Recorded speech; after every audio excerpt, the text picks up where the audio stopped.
Good morning and welcome everyone to this special meeting of the Santa Clarita Valley Groundwater Sustainability Agency for March 2024. And with that, I'd like to call the meeting to order and move to item 1.2, Pledge of Allegiance. Would you please rise, face the flag, put your hand over your heart, and join me. I pledge allegiance to the flag of the United States of America and to the republic for which it stands, one nation, under God, indivisible, with liberty and justice for all. All right.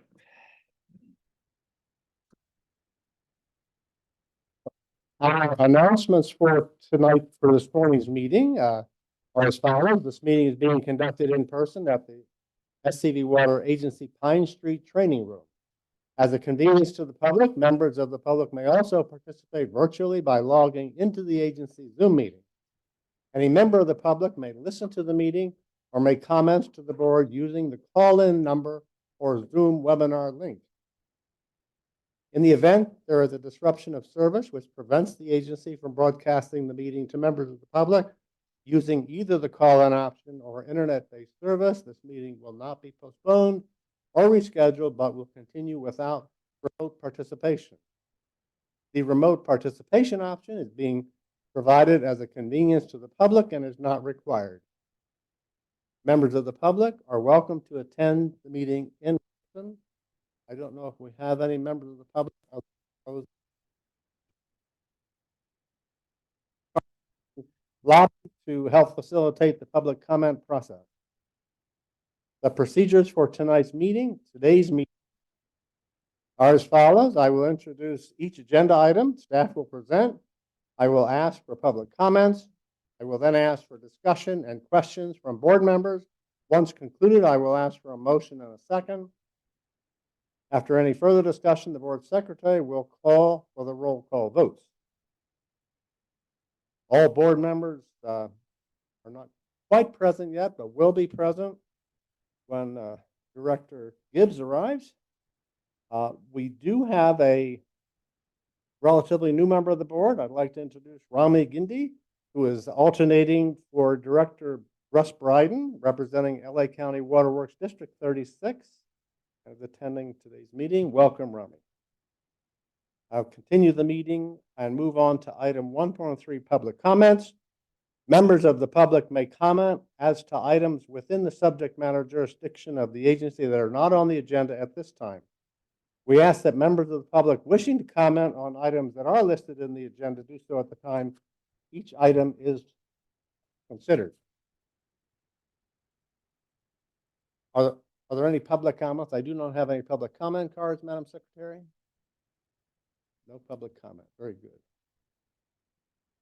We can move on to item 1.4, approval of the agenda. Are there any changes, additions, or modifications to the agenda from the board? Seeing none, the agenda is hereby approved, and we can move on to item 2, approval of the consent calendar.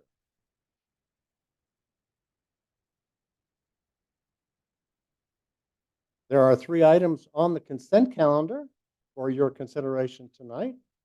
Today, I would entertain a motion for approval of consent calendar. Motion by Director Marks, second by Director Natoli. Very good.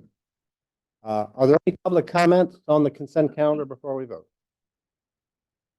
Very good. Unless there's any further discussion, Madam Secretary, please call the roll. Yes.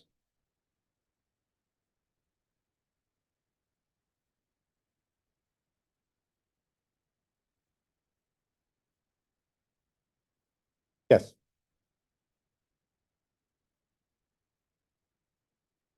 Very good. We can move to item 3, discussion and/or action agenda items. First one up is item 3.1, which is the SCV-GSA budget versus actual review of FY 2022-2023 and the first half of FY 23-24, presented by Rick Vergoot. Mr. Vergoot. I also want your board to know that Amy Ager is here. from our fiscal team, and Amy prepared one of the attachments in this document, the second one. This is a simple report out to your board on the different ways we can track budgets versus actuals. We describe in the first case, we typically do a year-end projection when we bring the budget, the next year budget adoption to your board. Amy also prepared the attached report in the staff report, and that report describes, microphone there, the revenues, the expenses, and this one that Amy prepared shows actuals 21, 22, 23, and then year to date for fiscal year 24. I want to point out, Amy is so conscientious. She emailed me. She said, Rick, some other costs have come in. So on the bottom right number on the board attachment, it lists cumulative unreimbursed expenses at $274,529. There have been some additional costs that have come in related to the well siting study and staff hours. That number is now $381,564. So that number's gone up. And then, of course, the third way we can report budgets through your board is through the annual audit. And so we wanted to share this with your board and see if there's some other type of report that you would like to receive in the future. And with that, that concludes my presentation, unless Amy wants to chime in.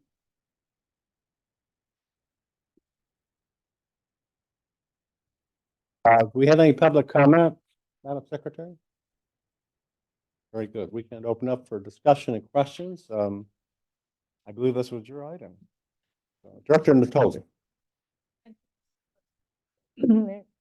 Excuse my throat. Thank you for this information.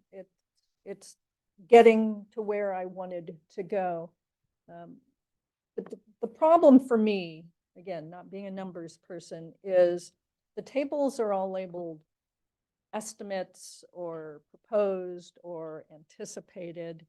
And there are lots of line items on the tables. The profit and loss statement, or the revenues and expenses statement, does show actual totals, but they're consolidated. So is it possible to have a column added to the table? So here we have the estimated or budgeted 2022, 2023. And then the next column over, the actual. And I know we wouldn't get that actual until after the year's closed and you've had a chance to close the books. So there'd be a lag. But for me, it's just simpler. This is what we thought we would spend, and then this is what we actually spent, but on the same type of layout with the table. If we could do that, that would really be helpful for me. And then the only really question that I had is on the profit and loss statement, there's a footnote number 1. I can't find that footnote in the statement itself. I see the footnotes 2, 3, and 4. So I'm just wondering if which is completely possible that I'm just missing it. Like,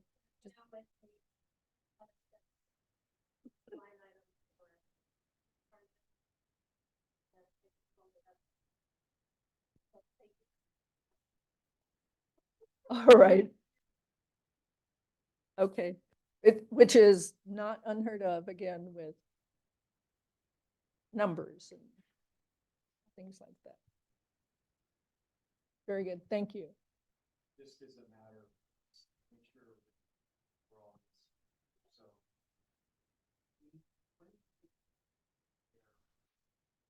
like you mentioned, so when this one year closes, you come back to your board. At the next regularly scheduled board meeting, it doesn't need to be something that 7 working days after the close of the fiscal year, submit a report and post it. Just our next meeting.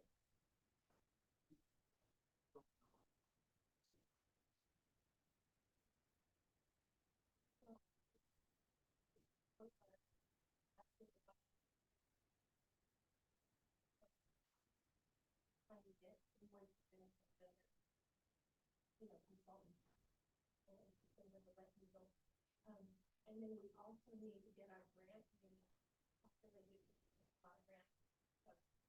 We've actually started. Thank you, Jonathan. We've actually started. Backup for the invoices for what, the 80,000 that's contributed by the member agencies. So that's why it doesn't look like a traditional profit and loss or budget versus, that's what I'm used to, budget versus actual. But that's no problem. So anyway, we usually generate that invoice to GSA in about mid-September because we're mainly waiting on the grant information. And then we can run from there, no problem. So, if that's suitable.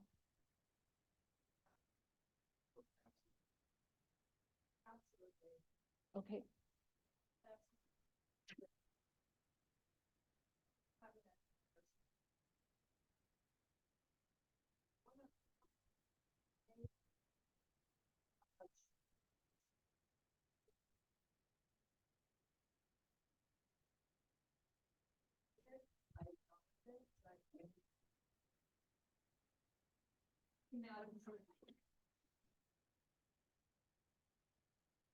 For the record, I'd like to say that Vice President Gibbs arrived and joined us at the beginning of this item 3.1. So we can continue on. Any other questions or discussion? Director Marks.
We have, when we show the differences in the table, it sounds like it would be better if we itemize them in separate rows, so it's more clear.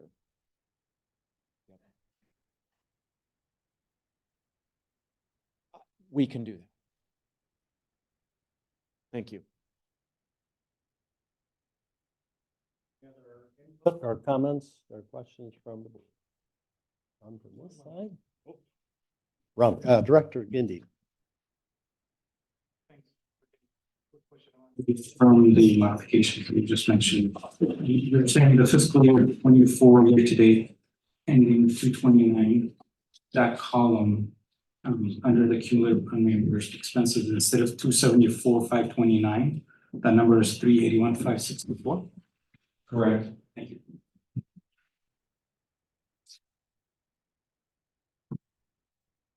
All right. I think that concludes the input that you're looking for. Trust that you're good to go on that. And we can move on to item 3.2. Groundwater Dependent Ecosystem Evaluation Report, year 2023. Oak Woodland Monitoring Results. Let's see if I've got you on my. Oh, okay, so Rick, I guess you're our presenter again.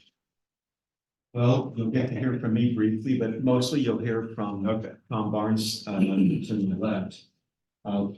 So we have prepared this report for your board. The groundwater sustainability plan identifies that we would do some analysis of upland oak trees. And the reason that we included that in the GSP is during the GSP development, there was stakeholder interest concern about oak tree health. At the time, we didn't identify that we thought there was a strong connection between the oak trees and the groundwater basin, but we recognized there were some data gaps. And so to be able to move on from this question from stakeholders, we included a step in the GSP to evaluate upland oaks and make a final decision about whether or not these upland oaks should be continued with GDE monitoring moving forward. We had hoped to do that last year, but we weren't able to get access to very many sites. So we want to do that again this next year and come back to your board with an up or down vote around this time next year, whether or not we should keep these upland oaks in the GSP monitoring program. Tom's team did an evaluation, and if it's all right, I'd like to turn it over to Tom so he could explain more about his evaluation. Thank you, Rick. So we have a brief presentation. I'm Tom Barnes, principal at Environmental Science Associates, ESA, and we've been a consulting a team for the GSA here through the GSP process. So very happy to be here. Thanks for having me. I think we'll go through a brief presentation on the woodland monitoring effort. As Rick said, in response to comments made on the GSP, I think that's really the purpose or the driving force of the program. We developed an oak woodland monitoring program and we started it this last year. So we actually have a report now that's part of the record that is responsive to that request. We've had identified 3 locations in the upper watershed, and they met the following conditions. They had mature live oak stands that were in existence, and we were able to get access to the property with approval from the landowner, which was a really important part of this approval to go ahead and evaluate tree health. So the purpose is to collect data on oak tree health in the upper watershed and have that data over time and be able to compare it really to climate conditions as well. The monitoring protocol is implemented by a registered consulting arborist. So this is essentially an arborist task. A few tables in the report. This is one of them, just showing 3 locations: the Quigley Canyon open space, Rivendell Park and open space, Wildwood Canyon open space. We went out and looked at the sites to see if they were appropriate, had nice oak stands, and these 3 sites were available, and we received access and approval for a long-term data collection of these groves. At 28 trees, 26 trees, 20 trees, totaling 74 trees in this program. So a few maps here then coming, you can sort of see the 3 different locations really along the South Fork and the I-5 corridor there in the valley. Next slide.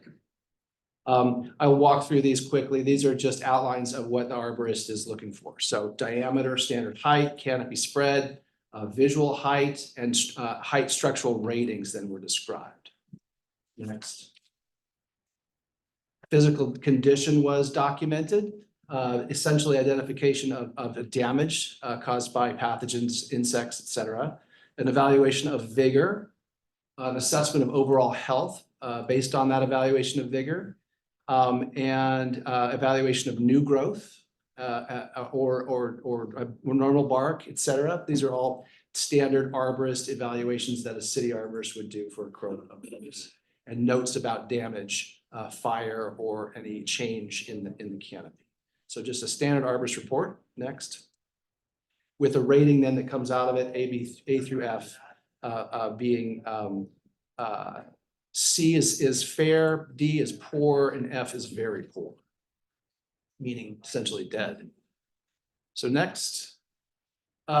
These are hard to see on a presentation, and we just brought them out from the report itself, just to give you a sense of where these locations are.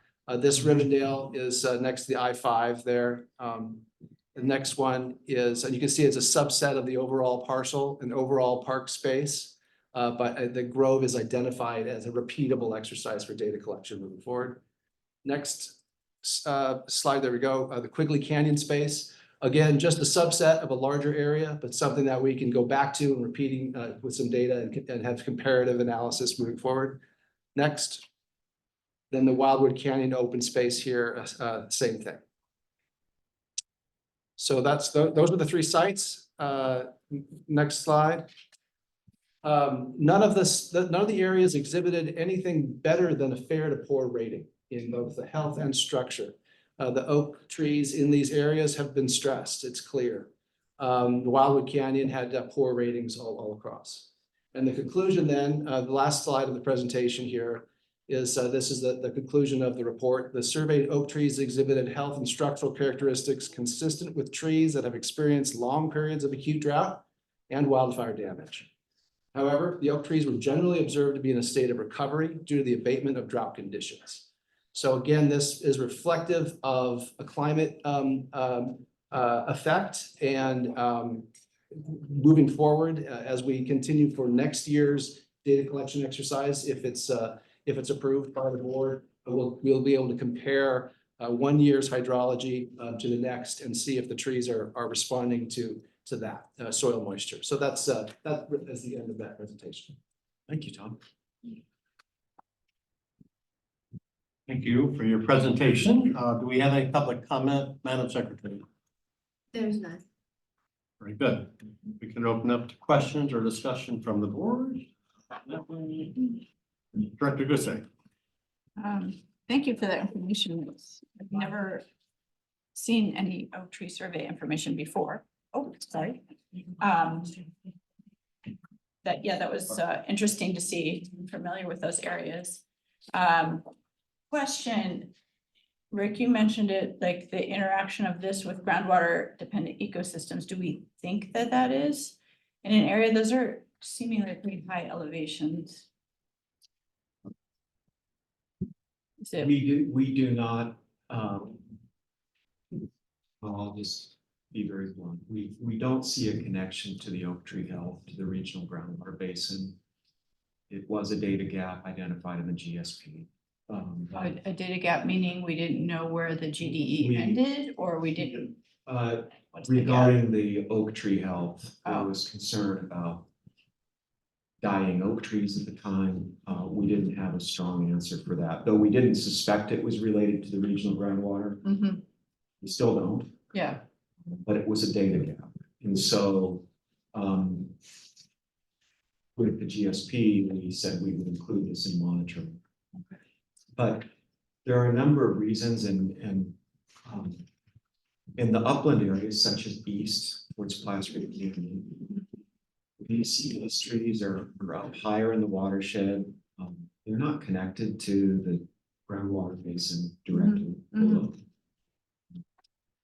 We also know that oak trees, and I'm getting a little bit outside of my lane, correct me if I'm wrong, but oak trees, they do rely on soil moisture, the precipitation falls, it gets retained in the soil, they utilize that.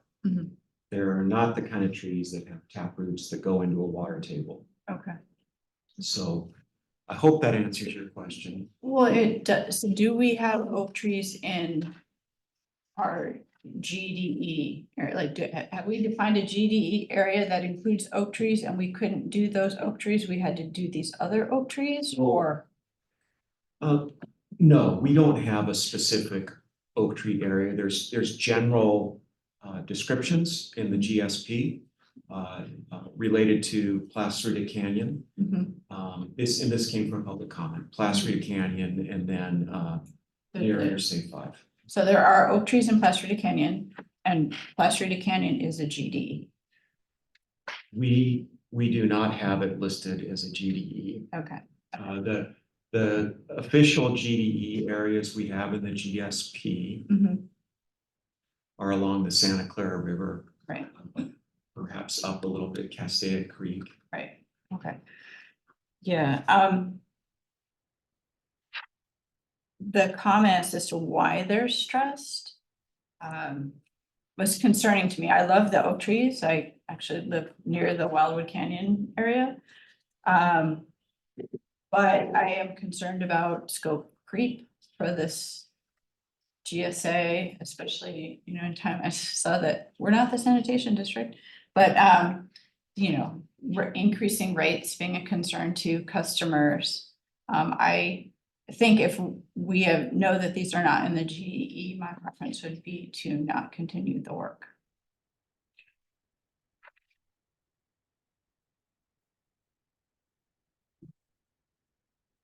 Dr. Nicole.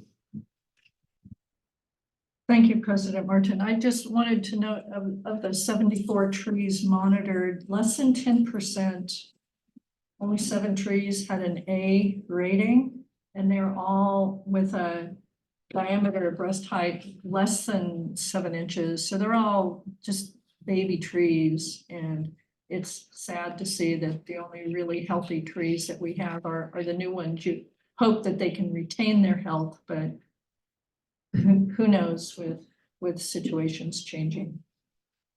Thank you. Director Gindi. Thank you, Mr. President. Thank you for the presentation. A couple of quick questions. Given the fact that we need to make a final decision as a board by next year, are you going to continue with the information that you already collected? Are you going to continue to pursue the other sites that we don't have access? Meaning, you got 3 out of the 9. Are you going to continue to pursue the 6? No, I don't think we will pursue. We would go back to where we went earlier this year. That's 3 sites. I'd be happy if we got a good site, maybe 2 up in the eastern part of the basin near Placerita Canyon, but I think that's about all we need. And then after that, we would come back to the board. This is our thinking. With a little bit more description, probably some graphics, cross sections about the groundwater table versus the position of the trees. And so with the data you've collected already, you feel like an additional 2 sites will solidify your position and recommendation? I do. Thank you. Director Cooper. Thank you, President Martin. I'm not surprised that the trees out there in this kind of shape. We just went through a period of drought that they said is the largest drought in 1,200 years. So naturally, things are going to be in pretty poor shape. In the biologist's opinion, is there any correlation between the groundwater and the loss of the trees or the struggling of the trees? I mean, our groundwater probably starts at around 600 feet. So I know oak trees don't go down that far. So do you see any correlation between them or any need to continue this monitoring? If I may, I'll answer, provide an answer to that. In evaluating groundwater dependent ecosystems, we look for the signature on the ground now, and we look for riparian plants mostly that are surviving with saturated soils as their means of survival.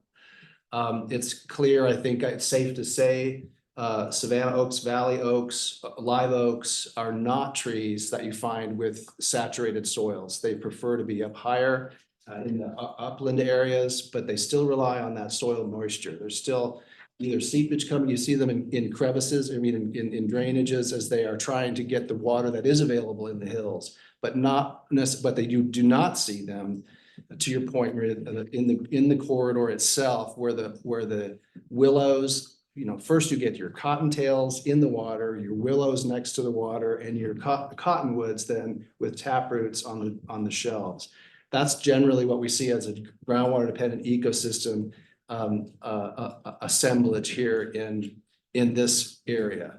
So the oak trees being outside of that or farther up the hills, generally speaking, we would not necessarily correlate that with a groundwater dependent ecosystem. And we said so in the development of the GSP, and the community was very concerned about the old oak trees that this community cherishes, exhibiting stress and concern and wanting to know whether that was related to groundwater.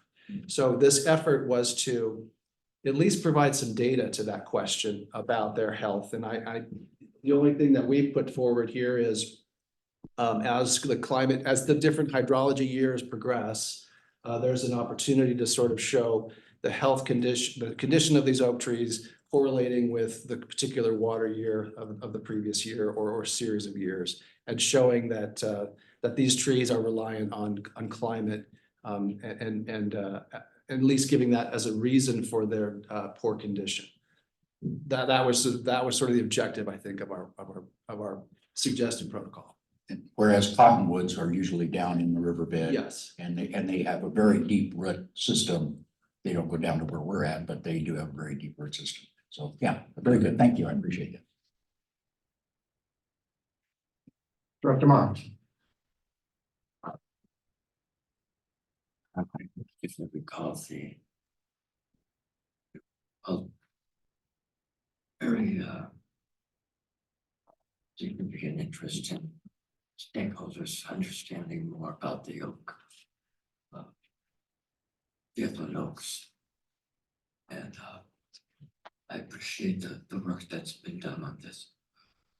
Since we did recognize it as a data gap in our GSP, will the department be looking for us in either our annual reports or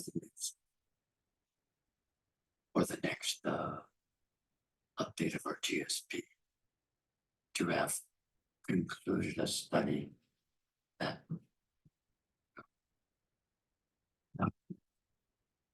where they are, here's what seems to be driving the health of that habitat. That's something that DWP is likely to look at. I think it is. So we do want to close the book on that.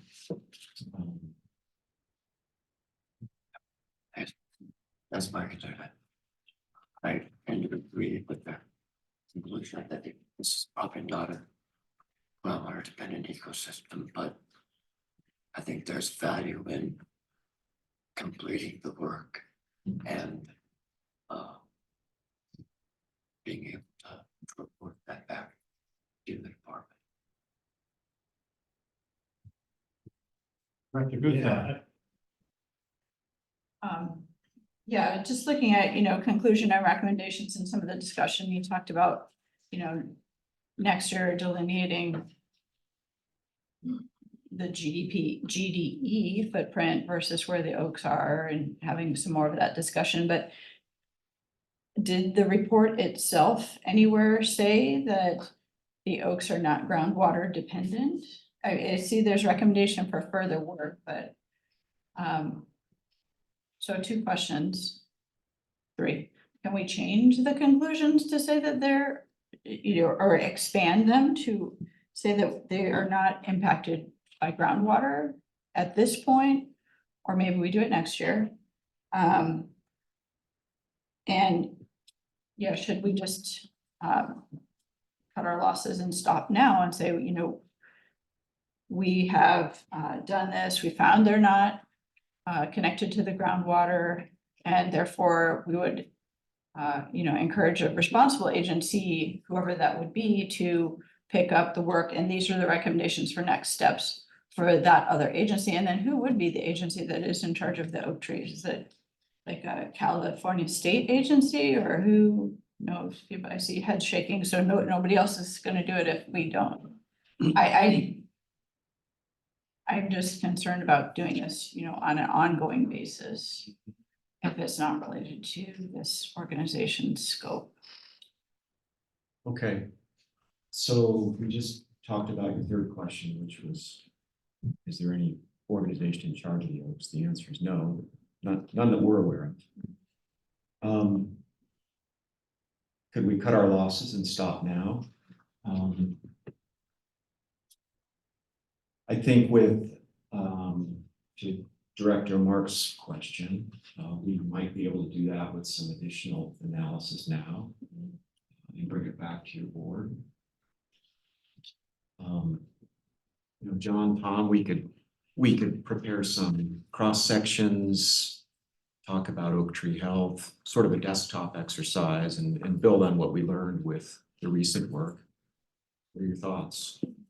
Well, I was gonna make the comment that, in this year's annual report, section 8, as in last year's report, it's a section where we talk about all the activities that have been going on related to implementing the GSP. So we took through them all. We had a whole category of actions we described that were related to filling data gaps. And we talked about this upland assessment as one of the data gaps we fill.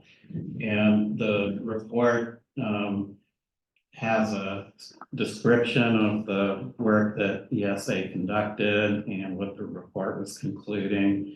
And it makes the statement that these upland habitats were concluded to not be dependent on groundwater from the two principal aquifers in the basin that are the subject of the GSP. So that statement is in this year's annual report. Okay, that resolves the concern about that it wasn't wrapped up in the OGOP document, but it's in the annual report.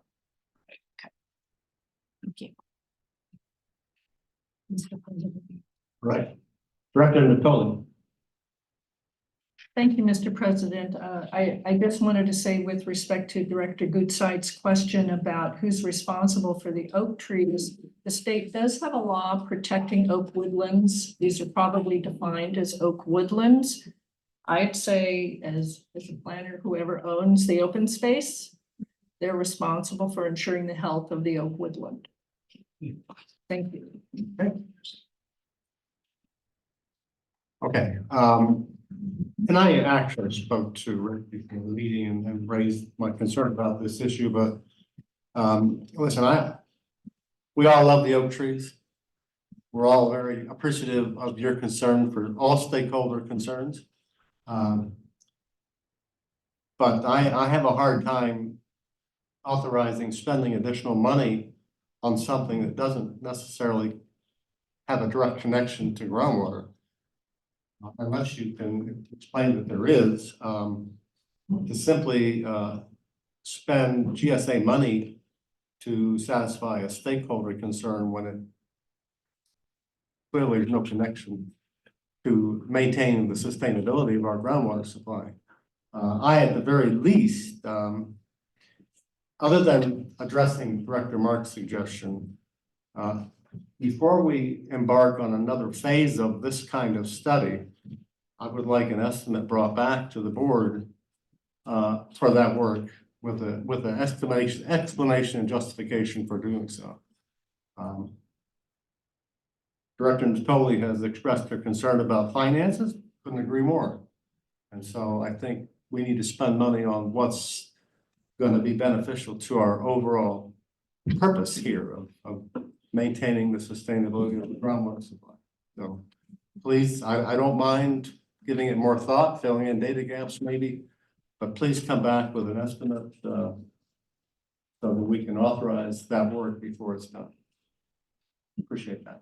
Mr. President, just one last comment on that. To add to the President's comments, I believe you said earlier, Mr. Utside, Mr. Viergoots, that we could develop language that we could submit to the state, the DWR, saying it was a data gap. We've spent 2 years gathering data.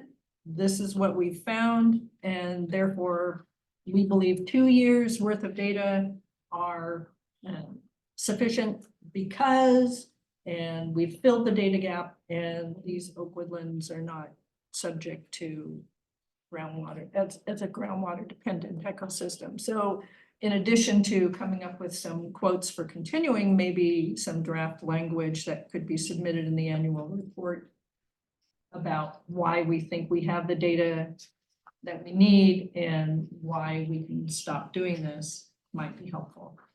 Thank you. Thank you. Thank you, Director Natoli. And following up on Director Natoli's comments, I know when we got approval of the GSP came with comments and because we can read our report and see that there's future work to be done to address response and comments you've received from DWR. Did DWR ask for these kind of data gaps to be filled in with respect to upland woodlands and upland oak trees? Good question. Right now, I don't recall that they specifically asked for it. We could check. So my request stands. So thank you very much. All right. If there's no further discussion, we can move on to the next item, which would be item 3.3. The 2023 groundwater dependent ecosystem monitoring year 2023 and presented by Rick and his team, no doubt. So.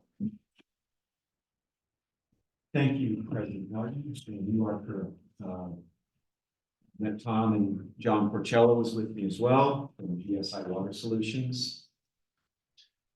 This is the second groundwater dependent ecosystem report that we'll be presenting to your board. We did not find evidence of undesirable results in the basin. Clearly, we've had one here. And with that, I think I'll turn it over to Tom and you can walk through some of the slides, Tom. And yeah. So again, thank you for having me here today. We'll just go through a presentation quickly about this year's groundwater dependent ecosystem monitoring protocol implementation. And we did this last year at this time when we first initiated this process in 2022, and here today to then report out on the 2023 implementation. So starting from just an overview of what this is and why we're doing it. Groundwater Sustainability Plan was adopted in January 2022, and it recognizes the importance of groundwater dependent ecosystems and the consideration of those ecosystems when considering management actions of the groundwater basins. The GSP noted that if groundwater elevations do go below trigger levels, a GDE evaluation process should take place. And that process evaluates the presence or absence of undesirable results, which is coined in the GSP. We're all familiar with that. And then if there is any need for management action. So this is a boots on the ground reporting back to the board about whether management actions should be implemented when considering the health of groundwater dependent ecosystems. Undesirable results are what we want to avoid, and it's defined in the GSP, and these are just quotes from that GSP. Permanent loss or significant degradation of the existing native riparian aquatic habitat due to lowered groundwater levels caused by groundwater pumping. So that's the first one is that permanent or significant degradation.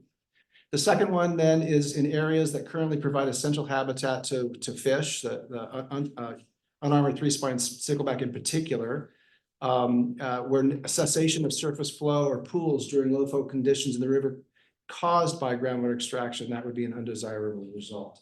So really keeping our eyes on the specific sensitive parts of this GDE when thinking about the fish that live there. So those are the two, one's sort of habitat based, or one's vegetation based and one's fish based. Next. So this is an overview slide. Rick already had the punchline there with the last bullet, but the first is to start with the GDE evaluation must, according to the GSP, assess biological conditions and couple them with the groundwater level trends to see if the groundwater levels and the biological conditions are linked. So GDE monitoring protocol was developed in 2022 and implemented again this year in 2023. It's a three-step process that I'll show in table 1 in a second. The protocol itself identified locations for repeated data collection over time. So we've identified specific spots along the river. This year, I will say, we were able to do the entire river, including the points in the 5 Point property, which is essentially from I-5 Bridge all the way to the county. So that's a big part of the corridor here. And in 2022, we didn't get to that coordination yet, and this year we did so. So we've got a good comprehensive report, and no undesirable results were identified this year. It was a wet year. Next slide. This is an overview of the protocol itself that we developed last year. 3 methods of inquiry, A, B, and C. The first one is really the extent of riparian canopy edge.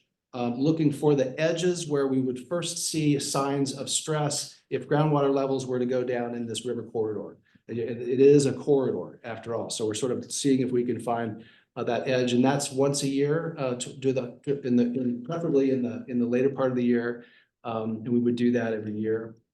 Every year where the groundwater triggers are in play, or the groundwater level seems to be close to the triggers. At the same time, we would do method B, which is just identifying whether surface water is there. Surface water plays a big part in this system, and depending on where you are, there either is or isn't surface water. So the vegetation really responds to that. It's a complex system, and so getting that data from point to point moving forward is important. And then method C is just overall vegetation mapping of these particular areas. So we have a set number. I think there's 10 locations. I'll show you on the map in the next slide. Vegetation mapping was something that we know is going to change in this dynamic system. It's not something that we want to necessarily be concerned about the makeup of the vegetation. So we only do that every 5 years or so, just to get to track the dynamics. And I'll say that this last year in the rains of 2022, 2023 changed the morphology of the river substantially. Took out large swaths of the corridor in the middle of the vegetation in the corridor in the middle of the stream. So we're not looking for acreages where we're trying to understand, but the dynamics is important. And the location of the stream itself from bank to bank changes the vegetation. And we know last year, that bank got cut back in many places. So it was a very dynamic year that we reported in this report. Next. So we identified 10 locations monitored in September and October of 2023. We implemented all 3 methods. The vegetation mapping, vegetation was mapped this year again. It's actually pretty simple to do, so we're doing it with the polygons that we have. And we documented the health of the riparian vegetation on the outer edges. And the report found strong surface water flows within the Santa Clara River channel. So everywhere we went, there was water, and no signs of water stress at the edges of the riparian corridor. No surprise to anyone, I think. Next slide. So the report provides these graphics. These are 10 distinct locations, and again, repeatable locations with repeatable polygons. These polygons are going to stay now as set places to go back to and to map. We're not concerned necessarily about the makeup internally to these polygons because of the dynamics of the system, but this is an opportunity to collect data and see what's happening in the stream in ways that haven't done before. So I won't go through all of these, but you can see we go all the way through the 5 Point property toward the county line. Next slide. There are these days the opportunity to access remote sensing very quickly and easily. And so we just clip these polygons into their system, and we just can download this type of map. So this shows essentially moisture content or something in greenness. It's got a certain light spectrum that it associates with greenness and moisture content. And so I won't go through each one of these polygons, but if we had concerns about comparing last year's to this year to last year's dryness or last year's wetness compared to this year's dryness, we'd be able to use these in comparison year over year. So this is a good data collection exercise. You can see that there's a strong correlation of where the river channel is in each of these polygons. Next. And then the next part of what we need to do in our protocol is once we've collected biology data to look at groundwater levels and make sure that biology and groundwater levels are, the whole process here is to compare the two. So we have here in this analysis, we've got some hydrographs that we received from GSI on groundwater levels in 5 monitoring locations. If you recall, piezometers were installed down the river through with cooperation and coordination with 5 Point. I want to say too that before I forget that this year we were able to couple up with a 5 Point and do these data collection survey efforts together. So we're still in the lead and we're going into these set, but they're able to be with us and understand the protocol, and it's a cooperation in that way. At most monitoring wells, groundwater levels rose this year due to the wet winter.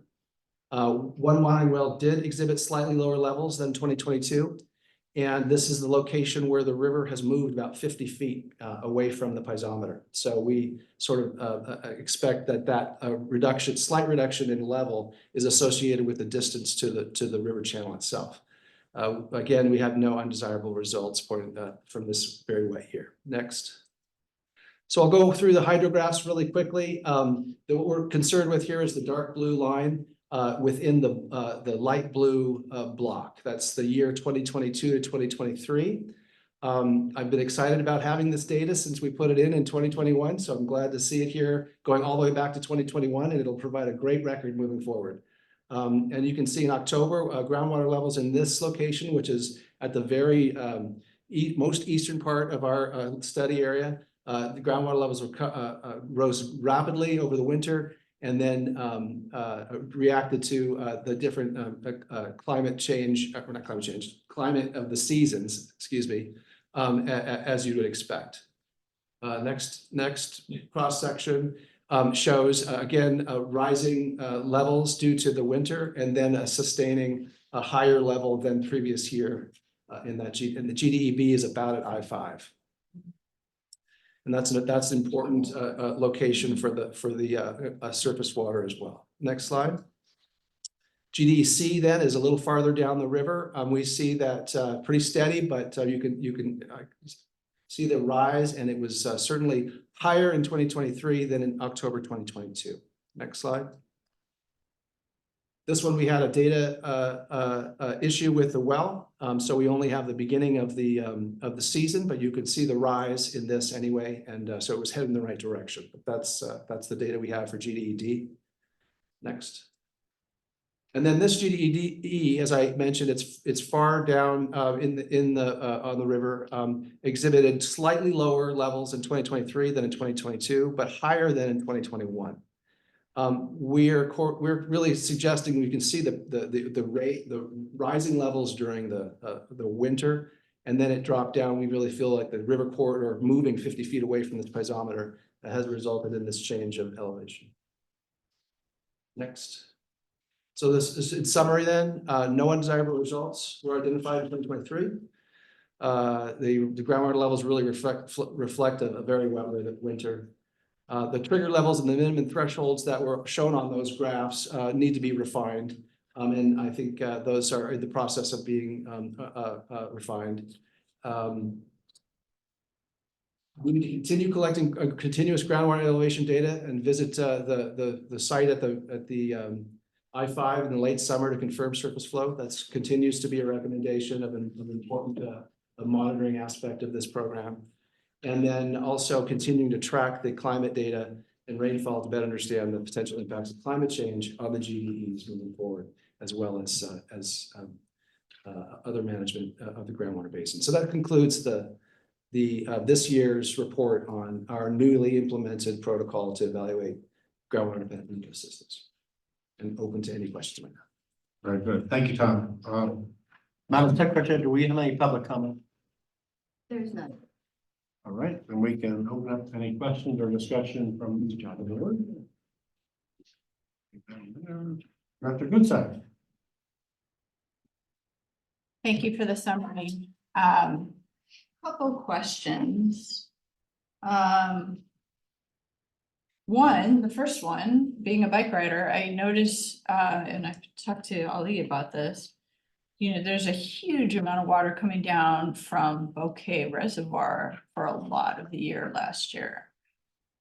So if we have these external impacts that might be doing something that isn't caused by rain or pumping, how are we capturing that or able to capture that so that it's not lost? Because it was strange. People were asking me like, boy, the mountain, you know, the hills sure have a lot of water in them. And it's, you know, like July and there's all this water. I don't know if it was that late, but they had it not rained for a long time and the river was flowing.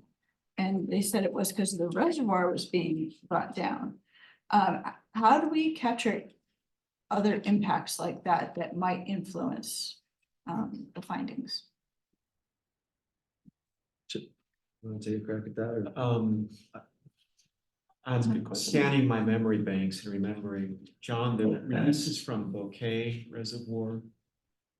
I know they typically go down the creek, but I think they may have also gone somewhere else this year too.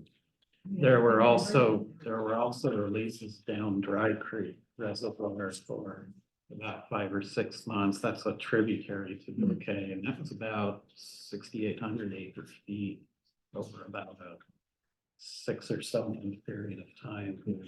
That further added to what was coming down. Yeah, it was bizarre to see. Yeah, to your question, that's something we could have included in today's staff report. It didn't bubble up, but you're right. I mean, other inputs to the basin, Yeah, it's good to point out. or anomalies. Or anomalies. Because, you know, 10 years from now, people are like, it did this is why it did that. And it's like, if we don't capture that somehow, you know, it may influence the conclusions. I think it's a great question, and I think that being a river manager is more complicated than it might appear at first. And having river gauges is great, and monitoring those gauges, I think, is probably the best way to do it. Understanding where the water is coming from is always perplexing. I think no matter what river you're on, when you have a stage and you wonder what the stage is responding to. So I think it's a great question. I'm not sure it's easily answered by a management protocol.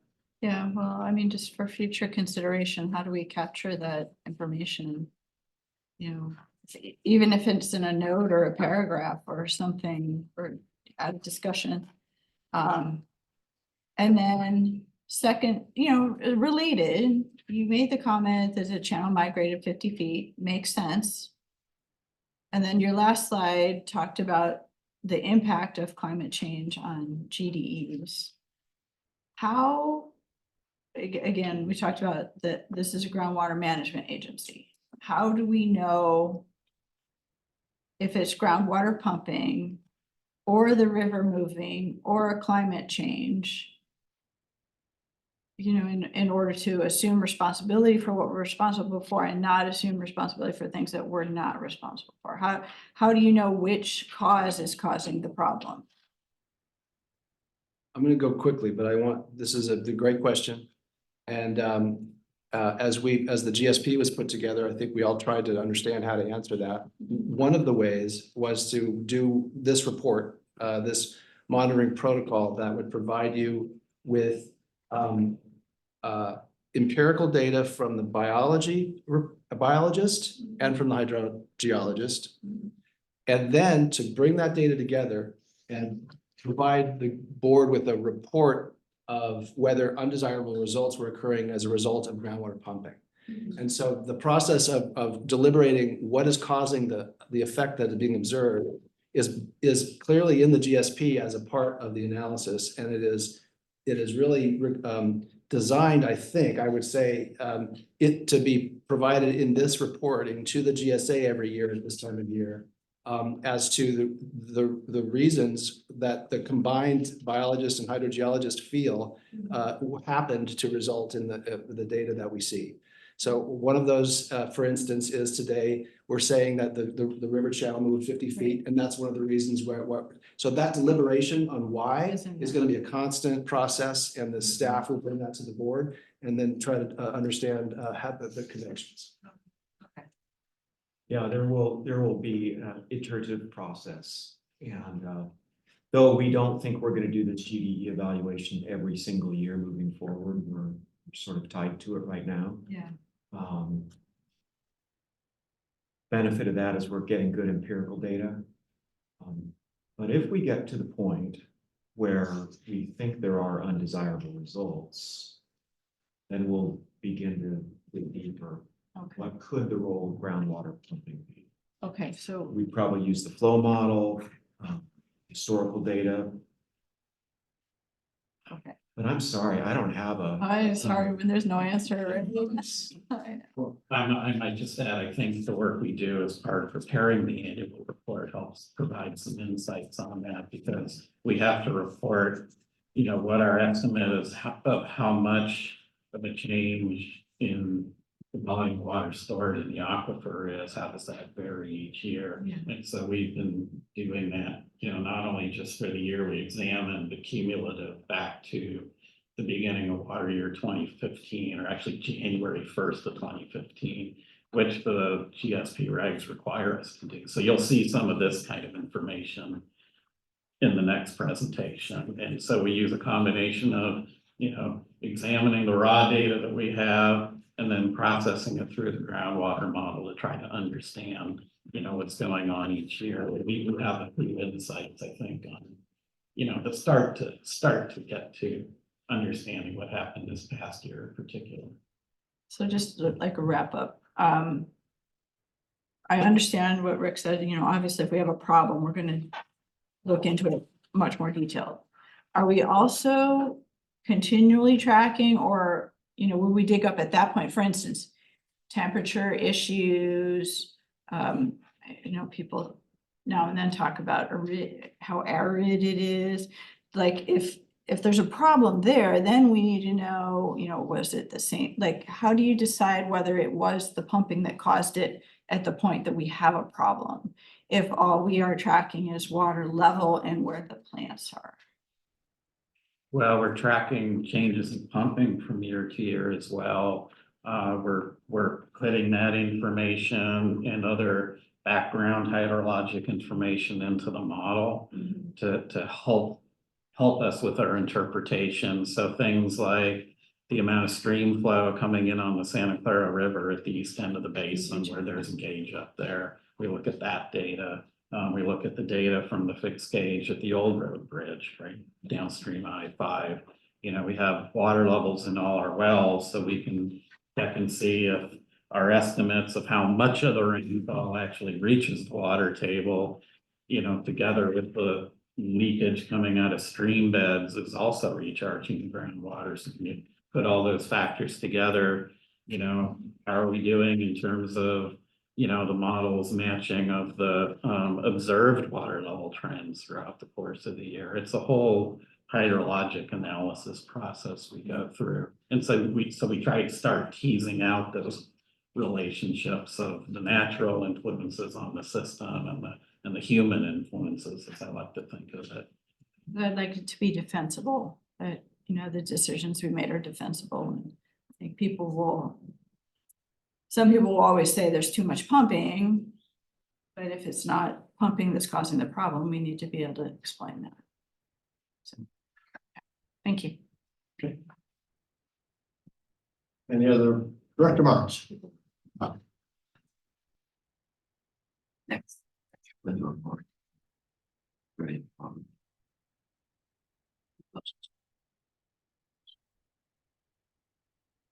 I have a concern.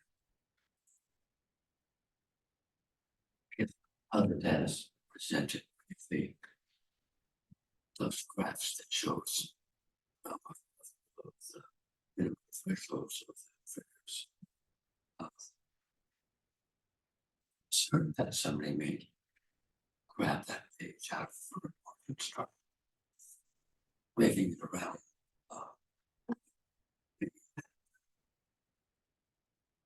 the agency is responsible. So I would consider footnote or something onto those graphics. Just so they are have Absolutely. context.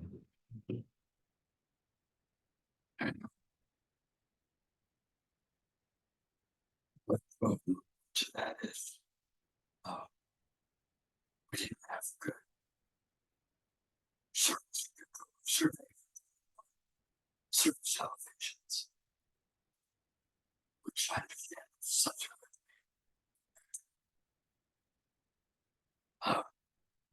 are we in the position of showing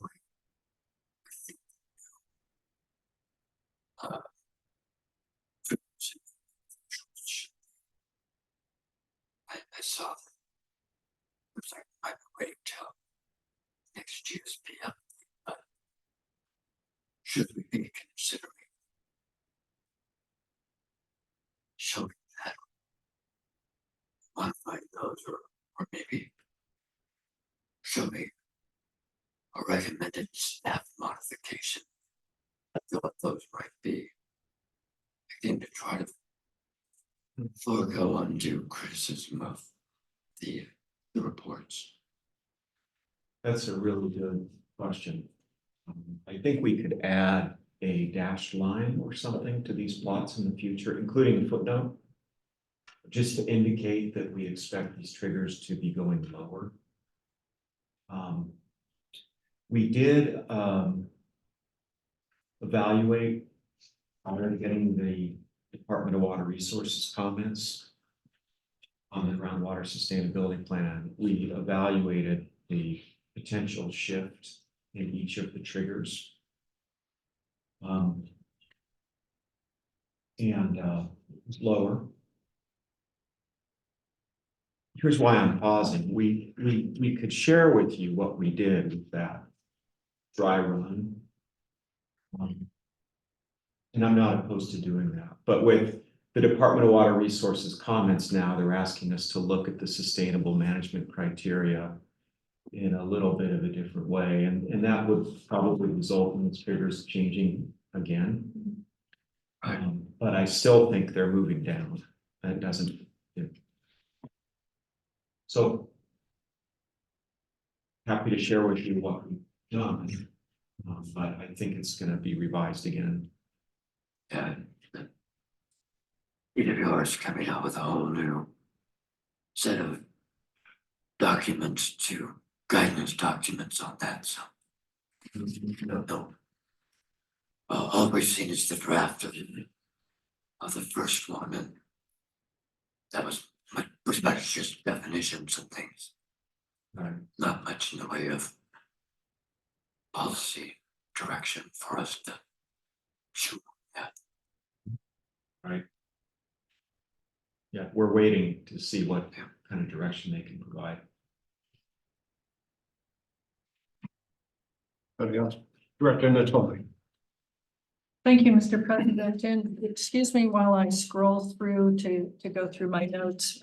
First thing I wanted to say is I love the amount of data, and perhaps mostly my concerns are related to, as Director Marks mentioned, perhaps how the data are presented or summarized.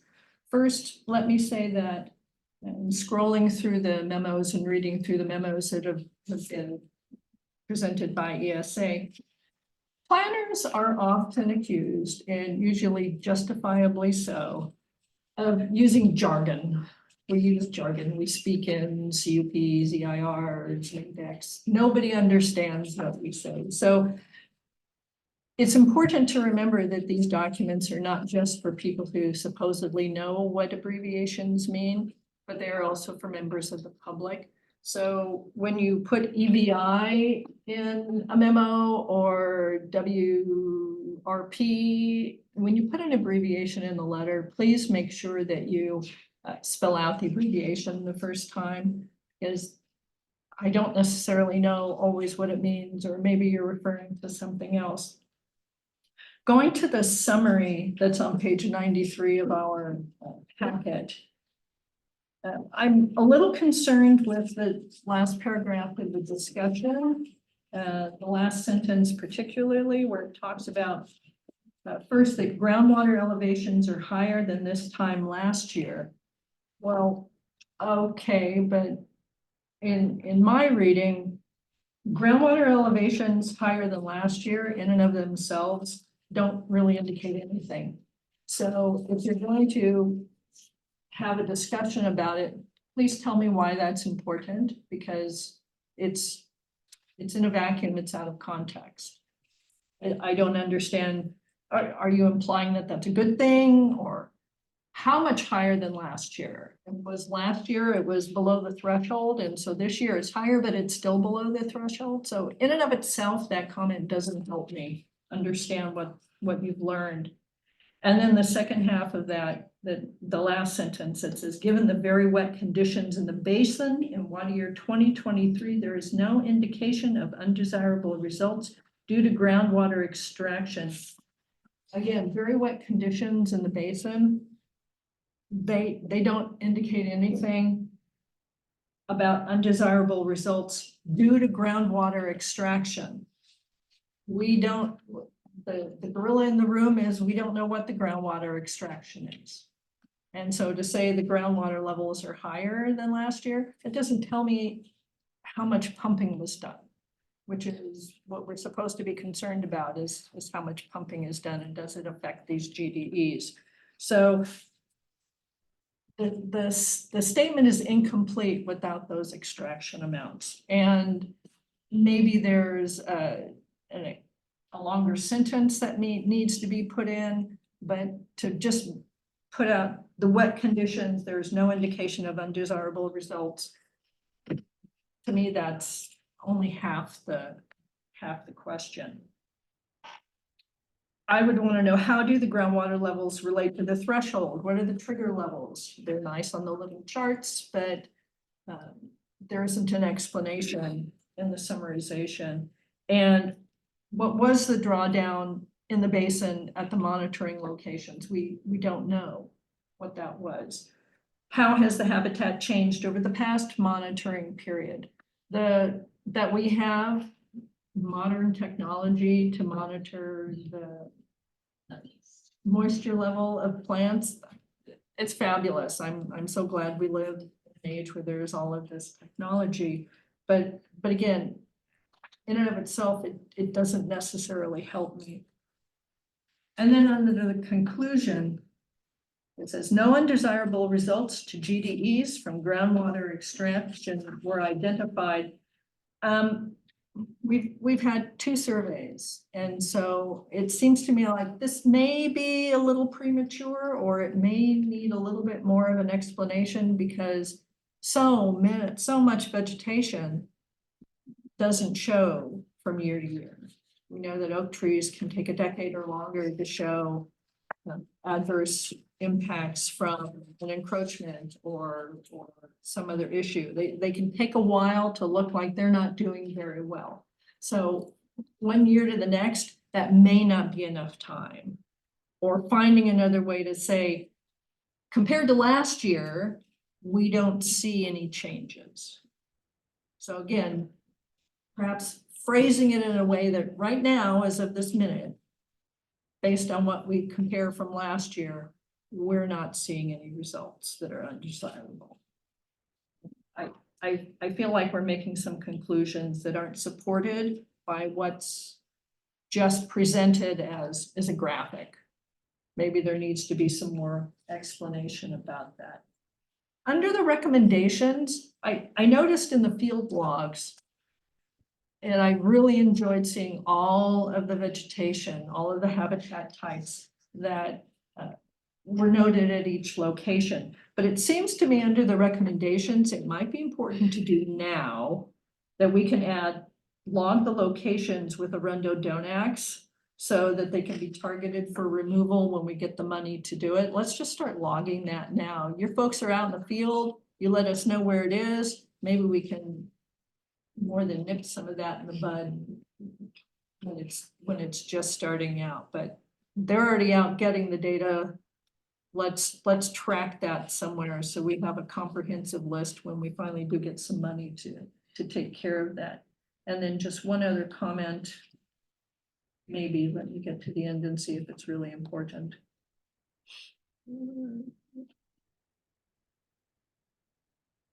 With the methods, we just identified last year 7 new monitoring locations, and it occurred to me when I read that our lifespan for this is 40 years. Sigma, we're supposed to go out 40 years. Thank you, Counselor. 40 years. So will we need to change these locations at some point in the future? And if we do, how do we decide when to do that? And then where we change those monitoring locations to? So that sort of thing, I think, let's start thinking about, we may need to change these or revise or add and subtract over the years. And if we do, how do we do that? Thank you, Mr. President. Thank you, Director Natoli. Any questions or comments from this side? None. I think all of my concerns have been addressed, and so I appreciate the presentation, and we can move on to item 3.4, consideration to adopt the Santa Clara River Valley East Groundwater Subbasin Groundwater Sustainability Plan 2023 Annual Report. Presented by Rick and his team. Thank you, President Martin. Boy, that was a long title, wasn't it? Note to self there. So. Uni, thanks. Next slide, please. John will be presenting a lot of these slides. I just wanted to quickly introduce it. So this is our 3rd annual report. We're required by regulation to produce them, as you know. These get uploaded to Department of Water Resources is required. You've heard it before today, not to be silly about it, but this report is also important to determine if we've seen undesirable results in the basin. So this covers everything, not just the GDEs. Uni? We've talked about the additional rainfall. John will talk about how municipal water demand changed this year. Not in great detail, just know that municipal water demand was lower, as was municipal and agricultural groundwater use. So one was municipal demand, meaning all water sources, was lower, and groundwater use was also lower. With that, I'll turn it over to John. Thanks, John. Okay, good morning, or I think it's now good afternoon. Thank you for having me here. I did also want to introduce a couple of my colleagues, Ilka Wolf on the left and Dave O'Rourke on the right. We have a team of folks at GSI who help prepare these annual reports, help with preparation of the GSP. Ilka was particularly instrumental in all the groundwater modeling work we do out here. And we have other folks involved in this and helping with some of the other GSPs in the region, and including those that are starting to think about the comments they've gotten from DWR as well. So just wanted to introduce you to them. Next slide, please.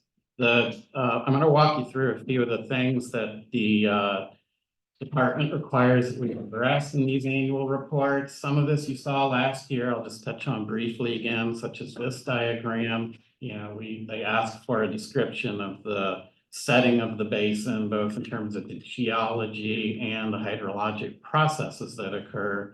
So we've been using this diagram for a while in reports and in public presentations. That's a cutaway cross section through the aquifer looking north. So east is on the right, west is on the left. And basically, of course, both the river systems and the aquifer systems, you know, the flow direction of water is generally from east to west. Also, of course, from the upland areas to the north and south towards the valley that the Santa Clara River sits in. And of course, we see the alluvial aquifer is mantling the lowland river tributaries, and underneath it is this much thicker Saugus formation, which is a somewhat compartmentalized formation, has some units in it that are somewhat low permeability and not really the key water producers, and others that are very permeable and provide water to wells. And the Saugus has units that outcrop in the margins of the basin and along, for example, the San Gabriel Fault Zone, and they get recharged in those areas where all those beds are turned up towards the ground surface. And both the alluvium and the Saugus, they naturally discharge groundwater as well. You know, even before humans were present in this valley, the water in the ground had to go somewhere. As it's being recharged from the upland area, it discharges out towards the west end of the basin, and it interacts with the river as well. So those are the concepts this diagram is showing. Next slide, please. I do want to spend a moment with this one. This is a fairly important one, especially after thinking about the kind of water year we just had. What we do, and we presented a plot like this in last year's report. We present this two-part plot where on the top, we do a simple bar chart of what the amount of precipitation was each year. This goes back to water year 1930. We can go back that far because the records are good. This is at the rain gauge just over in this area here in Newhall Fire Station 73. And on that top line, the black represents the annual average precipitation at about 17.5 inches. You can see, looking at the last blue bar, that's water year 2024.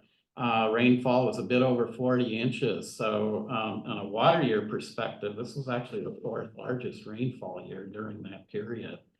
The bottom graph, what it's doing is it's tracking whether we have kind of an ongoing excess of rainfall versus a deficit in rainfall. And we've used this color coding that we came up with in the background to distinguish between wet years, shown with the blue bars, normal years where we're fairly close to average with the gray bars, and then dry periods in the sand tan color. And now that we had the event in water year 2023 that we had, where there was that much rainfall, and you can see the uptick in that curve, it's interesting then to go back and look at what preceded it.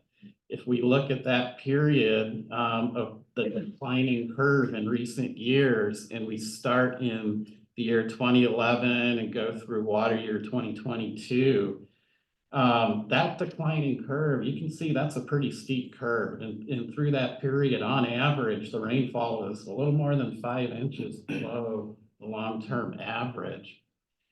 If you go back farther in time, you can see a somewhat longer drought that was from 1944 through 1965, longer, but the curve isn't quite as steep. And I went back and looked at those records, and that deficit, rather than being about 5 1/3 inches, and the recent drought was about 3.1 in that earlier time period. So droughts can vary. And I think there's even potentially some relevance of this to the discussions we were having earlier about those upland oak areas, which we know are sensitive to rainfall. They went through a more intense drought, I think you could call it, in terms of those annual deficits below normal rainfall. Next slide, please. We also present this in the report, exact same data, but using a different color bar system that DWR prefers.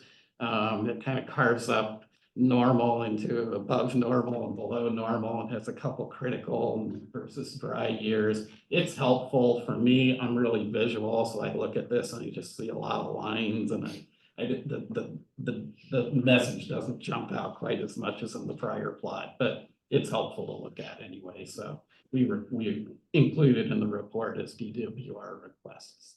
Next slide, please. This is a map just showing the wells that are present in the basin. Again, another requirement in these annual reports. So we're showing everything from production wells to monitoring wells to the GDE piezometers that we're monitoring as well. This is really the same map as last year.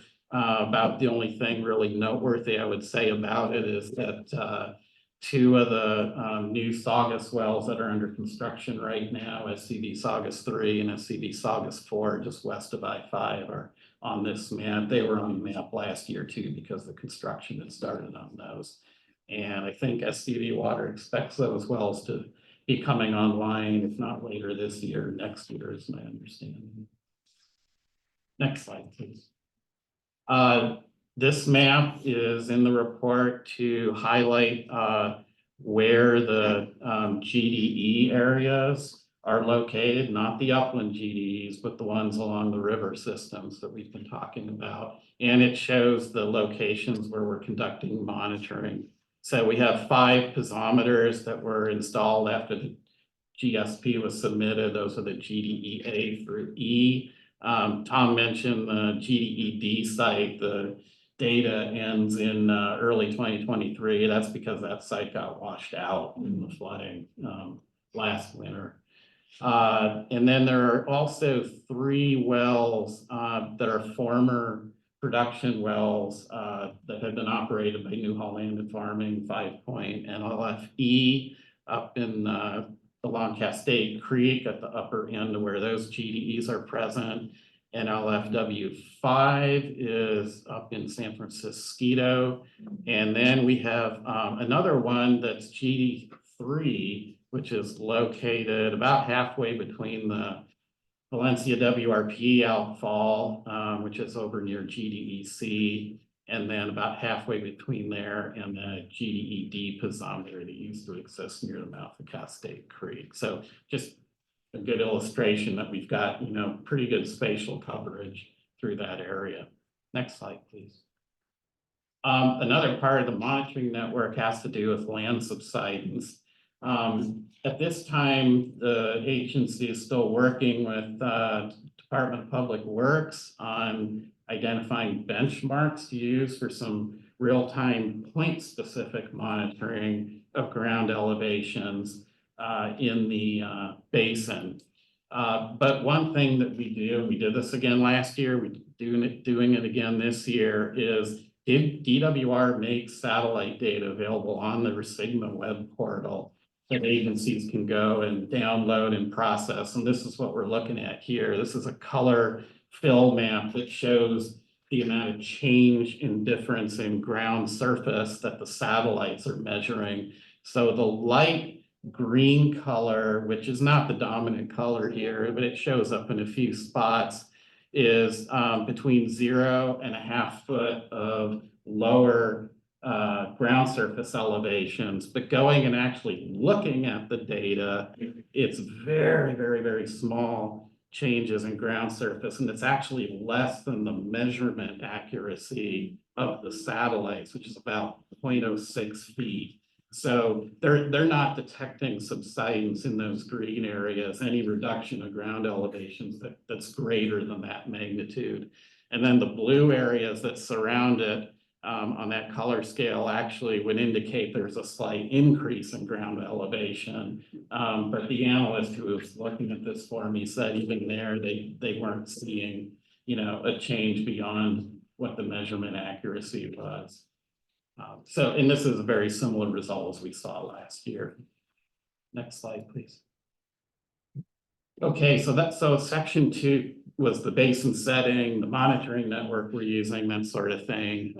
Section 3 of the report, DWR asks us to provide them contour maps of groundwater elevations, to do it for each of the 2 principal aquifers, and to look at the seasonal high and seasonal low conditions. I'll show you just a couple maps, don't want to bore you with all 4 of them. The seasonal low conditions for the alluvial aquifer are shown here. These were the readings that were available in September 2023. And we drew contours in the yellow area, which is where the alluvium is present. And the A couple of things I thought were just worth pointing out, and it's the same information as last year, was that last year we had the new piezometers for the GD monitoring program to give us control in places we didn't used to have it. And then also 5 Point had started providing data where they were going and routinely measuring wells at the far west end of the basin as well to help, fill a fairly long reach of the alluvium there so we could prepare these contour maps. This is the map for September, so it's technically the seasonal low conditions. Interestingly, there were a few parts of the basin, getting back to something you had commented on, Director Goodside, was that, yeah, this basin was still kind of draining water, and you see a few places where some groundwater levels were actually still rising in a few spots during that period of time. But this map and the map for earlier in the year in January, small differences in the alignments of contours or the distances between contours, but nothing that is showing that, groundwater flow directions are changing, seasonally, which is really what these maps are about. The next slide, please, is similar for the Saugus Formation. Here we obviously have the concentration of wells is west of the San Gabriel Fault. That San Gabriel Fault really compartmentalizes the Saugus Formation in a significant way, just from a geological structural perspective. That's why there's no wells to the north and east of that fault. It's just an old marine unit. It's not water bearing. Years ago, a few attempts were made to drill wells and they just didn't produce much water. So the production is all on the other side of the fault where we have more permeable deposits. And those are where you see those wells. Plus the well up to the northwest that the county has, which interestingly has groundwater levels about a couple 100 feet higher than most of these other wells further to the south. And so this is the map for September 2023 and the map for January, small differences, but generally the same type of information. Next slide. Okay, let's talk now about water uses. And this will start out as water uses, and then we'll start moving into some of these topics about how does water use and what's going on with rainfall and what's going on with changes in storage in the aquifer relate to each other. So starting here on the first building block with groundwater extraction, this table shows groundwater uses for each water use sector. So we have municipal, rural, domestic, small public water systems, which in this case is the Pitchess Detention Center. We have the golf courses, and then we have the agricultural holdings, which is both 5 Point and then Disney's pumping down at the Golden Oaks Ranch as well. And then the next to farthest right column, Whitaker Burmite, that is the pumping that's occurring for the on-site groundwater containment and treatment system that they're doing. You can see they pumped a little more in 2023 than they had in prior years, probably because the water levels were a little bit higher and the wells could produce more water. But when we look at the total pumping of groundwater in the basin, we see that in 2023, it was a little under 26,000 acre feet a year compared to having hovered around 39,000 the prior 2 years. And compared to last year, I went back and looked, and that reduction is about not quite 13,000 acre feet a year, and about 4,000 of that was less pumping from the Saugus, and about 8,900 was less pumping from the alluvial aquifer. Next slide, please. In these reports, DWR also asks us to give them details about more than just groundwater use. They want to know what they call surface water and imported supplies. We know that that's just imported supplies in this basin. So in their vernacular, they categorize things into 2 buckets. One is what they call state water project supplies, and another is a term they like called local imported supplies. Basically think of those as anything associated with state water. And there's a number of things in there is the state water project, imported water, and a few other sources of water that are brought in with the local imported water. But we total them up here. You can see that the total imported water use was somewhat less than in prior years. And this reflects again that because of the wet nature of the year, overall water demands were lower in the basin. Next slide, please. So total municipal water use. This table tabulates the groundwater usage, then the imported supplies, plus recycled water and the total. You can see that the groundwater usage in each year has been notably lower than the amount of imported supplies. And you can see in 2023, again, what we described earlier of less municipal groundwater use, a bit of a reduction in imported supplies, even a bit of a reduction in recycled water, resulting in about roughly 11,000 acre feet of less usage in water year 2023 than in 2022. Next slide, please. Okay, so what does this all mean? Okay, this is the slide that tries to get at some of the questions you folks have had about, I would say partially gets at the question of, you know, how does the system respond to changes in pumping versus changes in the natural hydrologic elements of this basin, of this groundwater basin specifically. And so what we're doing here is we're looking at changes in storage in the groundwater system together with pumping. So the blue bars are the amount of pumping from the groundwater basin.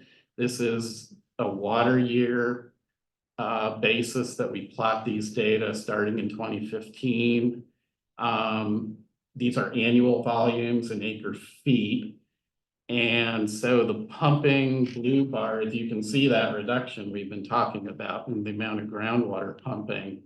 But using the same scale to plot the changes in storage, which we're using the groundwater model to help us estimate what that is. And we're programming it with all the data we have about how much pumping there was in this month, that month, that month. How was that geographically distributed? How much rainfall occurred each month? What did that translate into in terms of the amount of recharge from direct rainfall outside of streams, as well as the stormwater in the streams? And how is that varying month by month? How does that even vary spatially? The model looks at all these things. And so the lines that you see there, the blue and the purple, let me explain those. The blue line is saying, here's how much for just a single year we had a change in the amount of volume that was stored in this basin in groundwater. So the years 2015, 2016, there was a bit of a reduction and we were in a drought, not a surprise. The year 2017, there was greater precipitation that year and apparently somewhat less pumping. And we ended up seeing a little bit more water added into the groundwater system. Think of the groundwater system as a bank, right? And so we see that blue line oscillating, and then it really was large in the last water year. From everything we see, looking at the data and thinking about it in the context of what the model is telling us too. The purple line is tracking the cumulative amounts of decrease or increase from year to year in that storage term, much like the plot I was showing you earlier on rainfall. And again, you see that line jumps up considerably in this most recent wet water year. And so you could see, like, for example, in that cumulative plot, if you look at the very last plus symbol and one prior to it, how big a jump that is, and compare it to the magnitude of the change in the blue bars, right? From the next to last year to the prior year. That change in pumping was much smaller than the amount of change that we got in terms of how much we added to the groundwater system. So that's the kind of year-to-year type analysis we can do through both all the data collection efforts that are happening and then our annual look at that through the modeling lens. Next slide, please. Okay, we wanted to take you on a little bit of a detour with a couple slides that don't show up in the annual report, but which Rick and Ali and Steve Cole and I were thinking about as we were preparing for this meeting. We wanted to shed a little more insight again, now that we've had this really wet year, now that that dry year, you know, was interrupted by this very wet year. We wanted to show you a little bit about those recharge components. So what I've done is I've gone back through the data and the model. There are 5 components of recharge into this basin, and they're shown in the different colors. Again, this is water year 2015 through 2023. We do have some water that comes into the basin, primarily in these alluvial tributary canyons. That's just subsurface drainage at the headwaters of the basin. You know, there's these large watersheds that sit outside the groundwater basin boundary, and they contribute flow even from the bedrock units.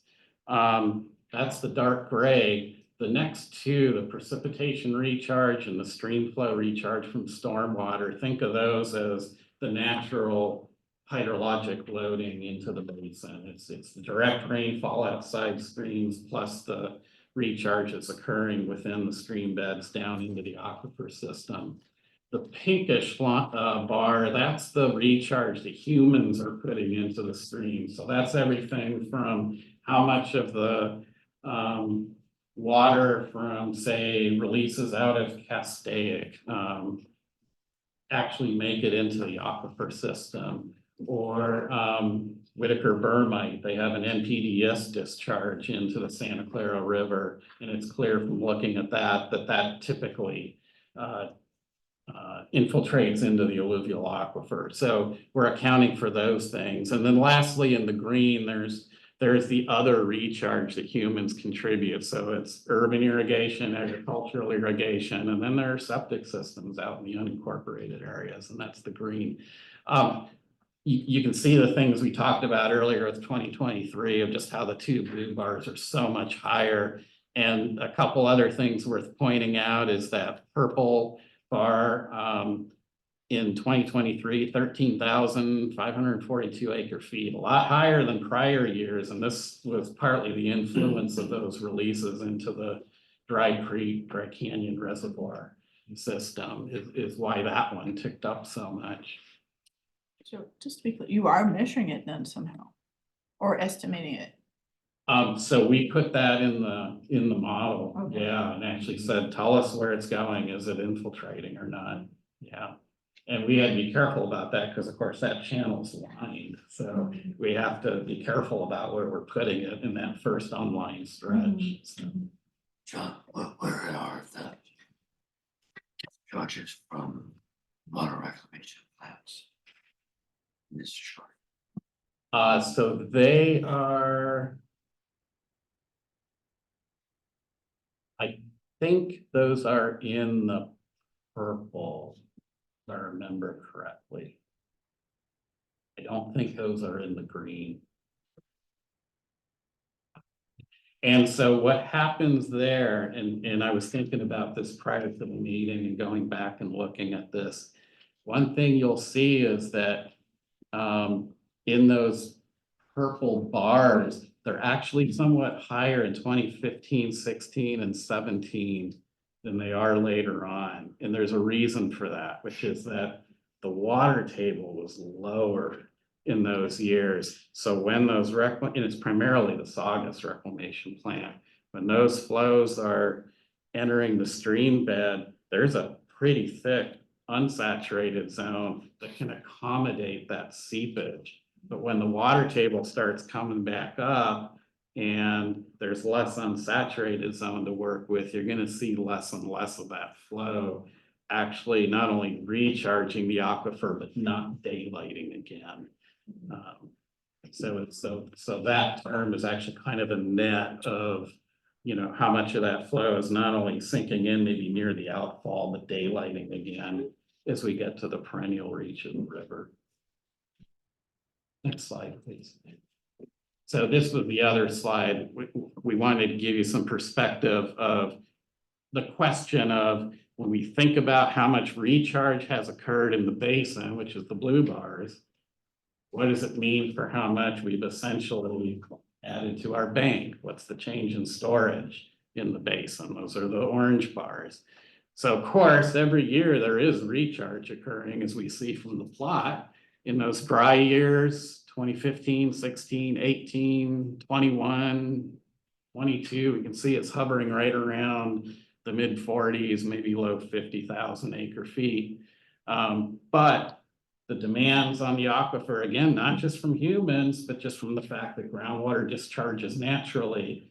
We have trees that pull groundwater out in the riparian habitat as well. Those demands for water end up being somewhat greater than the recharge in those dry years.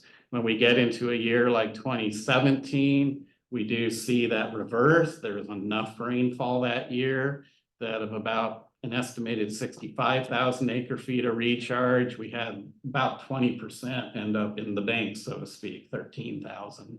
In 2019, we recharged a little over 90,000 and had 30,000 in the bank. So we got about a third of it stayed in the basin. And then the math on the last year was that 58% of that 163,000 showed up as storage in the basin is our estimate right now. Do we have an estimate of how much goes out Blue Cut? That's a combination of surface flow and a little thin veneer of alluvium sitting on top of bedrock. And we've looked at that in the past on the This 94,000. It's not 94,000. That's not a large chunk of that going out Blue Cut. I would say no, because the saturated thickness is so small there. Okay, good. Let's see. Okay, I think with that, we'll go to the next slide and I'm going to turn it over to Rick. Okay. Thanks, John. Yeah, so wrapping up. By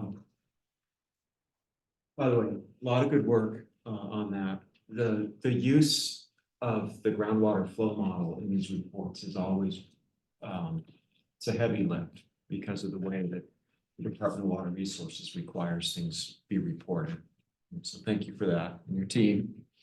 But the bottom line is that the report finds the basins being operated sustainably. There's no evidence of undesirable results.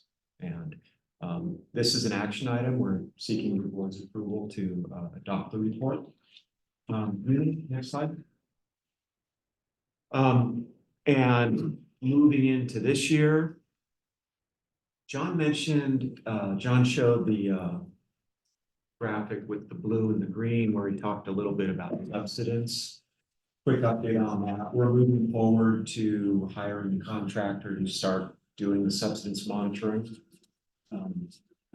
Hopefully in April, and that will be twice a year, and that's in the current GSA budget. We are working to on the DWR grant front. We're moving forward. We still don't have a grant agreement for DWR, so you know, nothing to worry about, but it just takes DWR some time. We're currently doing a siting study for the deep monitoring wells, so we'll keep moving forward on that. Rick Vasilopoulos in our office has been providing some support with the land subsidence effort, and also this effort into looking at private wells, both the non-de minimis wells and the de minimis wells. And then we've got our next item today to talk about the DWR approval and comment letter. So thank you. Okay. Thank you, Madam Secretary. Do we have any public comment before we open for discussion? There's none. That was no. Nope. All right, Director Hooper.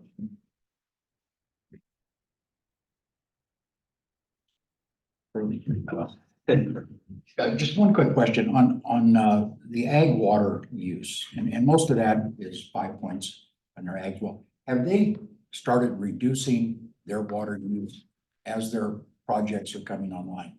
They're supposed to reduce the ag wells, convert that over to the domestic system.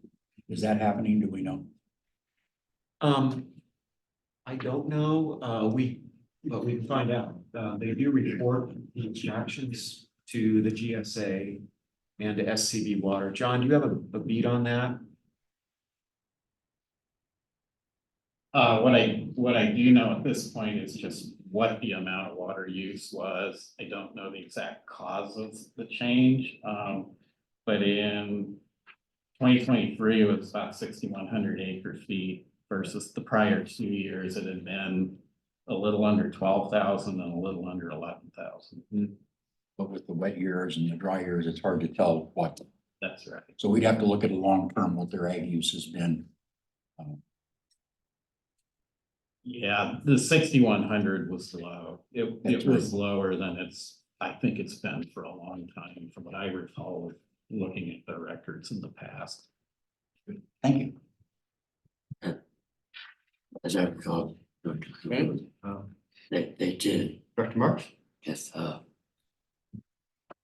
Flatwood is required to provide the county with a report. And as of a year ago, they had documented that they had reduced their ag usage enough to accommodate the entire first village of Mission Village. Mission Village, yeah. Okay, good. Thank you. Okay. Any other comments or questions for this item? Director Giddy. Thank you, Mr. President. Great presentation. Thank you for all the information. It's loaded with info. One of the questions two questions. One, the 1930 data up till now really shows the climate whiplash that has been talked about quite a bit.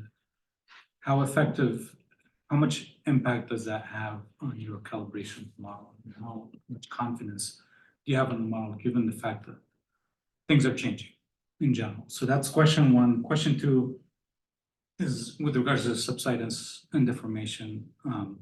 Looking at the map, it's a 1 year period. I don't suspect we anticipated any subsidence in a short period of time. Have we looked at it longer term? And also with regards to general deformation, as the groundwater rises, there is elastic part of that could potentially be bringing land surfaces a little higher, changes in those elevations. So if you can address that as well, that would be great. Sure, yeah, maybe I'll start with the second question. We do look at the longer time period and we do discuss it in the report. So we looked at 2015 through 2023 as well, with the aid of the data that WR puts on the web portal for people to understand this. And in the GSP, there are criteria, the sustainable management criteria have to do with how much reduction is considered acceptable or not on an individual year basis. That's 0.1 feet per year. But also it specifies a cumulative of we don't want to see more than half a foot over a 5-year period. And we haven't seen that. So yeah, good question, because we didn't look just at the past year of data. And I'd like to add too, Director Guinea, we have looking at elastic subsidence, we're not there yet with commencement of this new contract for surveying. We'll get 1 season in a tank and then we'll hit it in the fall and we'll be able to determine that if we're seeing any kind of thing. So the historic data prepared by LA County Public Works with its benchmark surveys, it's infrequent. It's good to have, but it's typically only every 4 or 5, 6 years and just one time a year. So we can't compute the elasticity yet.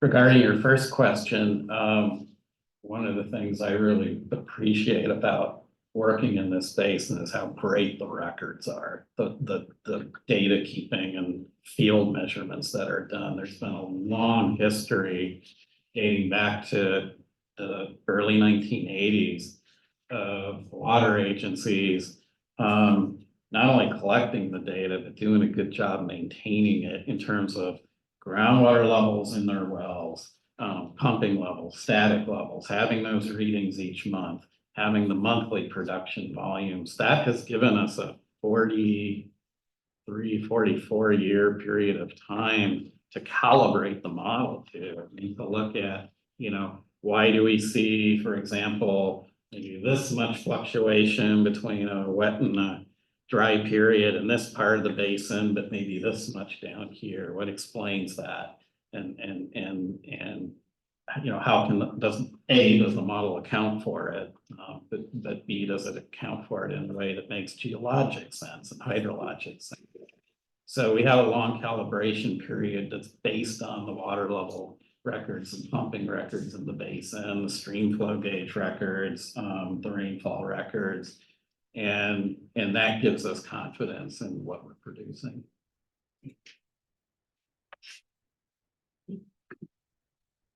Comments, questions down that end? Are we all good? Director Cooper. Make a motion to approve. Motion to adopt. Motion to adopt. We need a second. Second by Vice President Gibbs.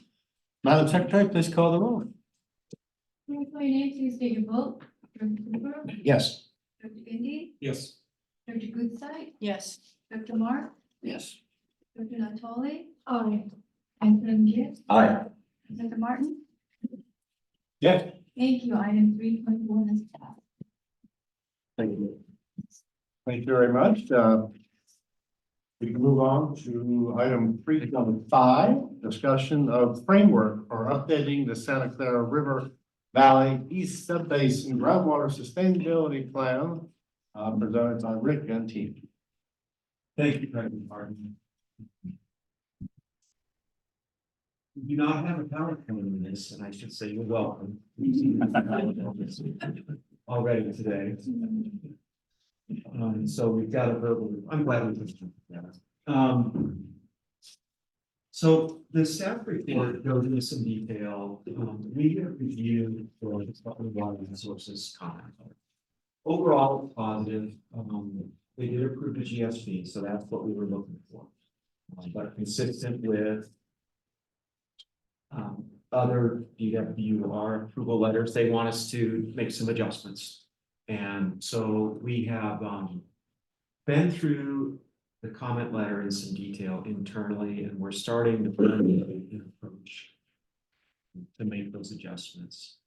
And I've got a few more things to say, but we plan, when we come back to your board in June, we'll walk your board through what we think that work effort looks like as part of the budget of next year. Some common themes from the Department of Water Resources are that, and I'll just be very casual here. Take your plan, we can see water levels are fairly steady, we're going to improve your GSP, but they want us to spend more time talking about undesirable results. In particular, they want to know more about how low, or let me back up, they want to know what kinds of actual negative effects could occur to beneficial uses in the basin if water levels get low or lower. So we'll need to strengthen our approach in the GSP on that. They're going to be looking for more description about, at this target water level in the basin or at this minimum threshold in the basin, if the water level gets this low, this is what we think the effects could be on beneficial uses, maybe nearby water wells, potentially habitat. Our GSP took the approach that the basin would be operated sustainably. We also took the approach in the GSP that we hadn't seen undesirable results in the basin. I mean, unlike other basins, we don't have a substance issue, we don't have an overdraft issue. And in a funny way that I wouldn't say it hurt us or it backfired on us, But the Department of Water Resources wants to see what it would look like in the basin if we have these results. And so we need to work that angle. Look at things in a little bit more specificity with that. And that's sort of a global comment. And Director Marks, when I mentioned that we had done a dry run on the GDE triggers already, I expect that look at impacts to beneficial uses and users may cause some adjustments in that number. Either out we're not sure yet.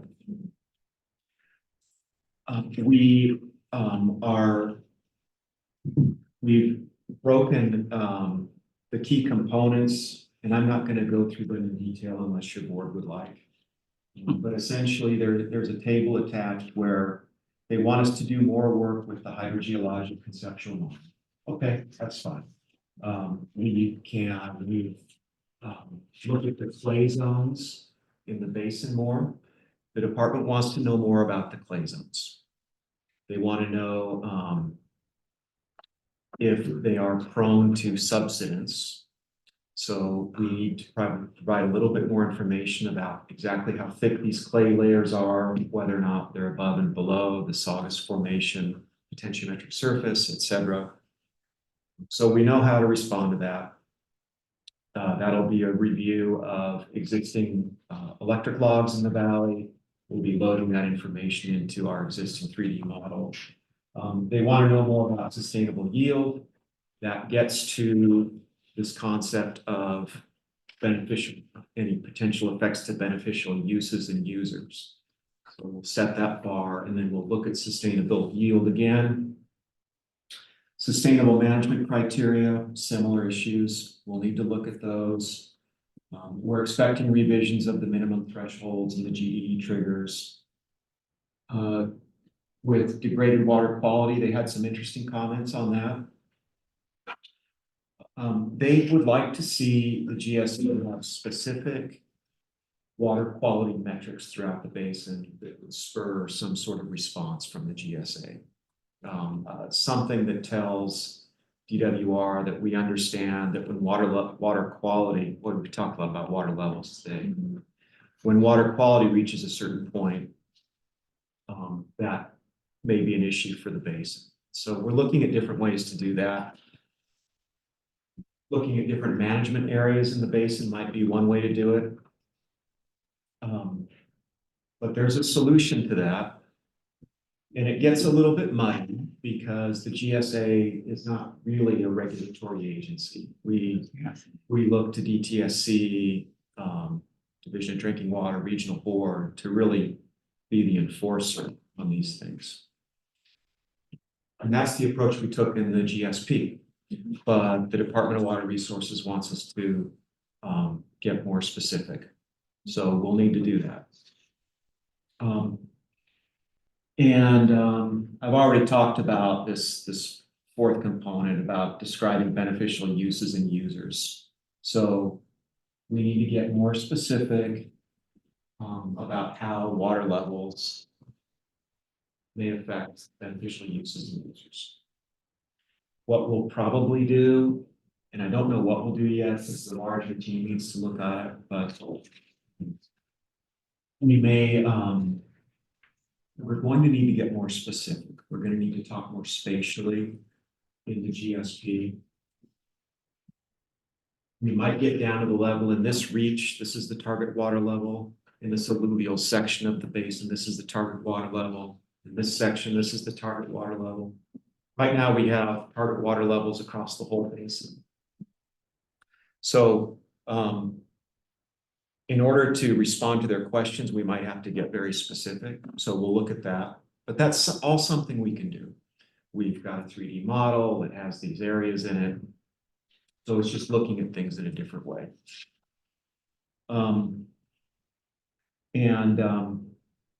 think I'll leave it at that, unless your board has any questions or want me to explain anything further. Thank you, Rick. Do we have any public comment, Uni? There's none. Very good. We'll start at the end. Director Cooper? I mean, a lot of that data we've had I mean, we have established sustainable yields for back to Slade and Jello. You guys have worked on that for 25 years. So I think we have some pretty good data on that, and as well as what the makeup of the basin is and those clay layers, I think that's all there. We've had that data for a long, long time. So yeah, that part should be pretty easy to put together. How much is in the Saugus has always been one that everybody would like to know. And the numbers have far-ranging ideas of how much is in that Saugus.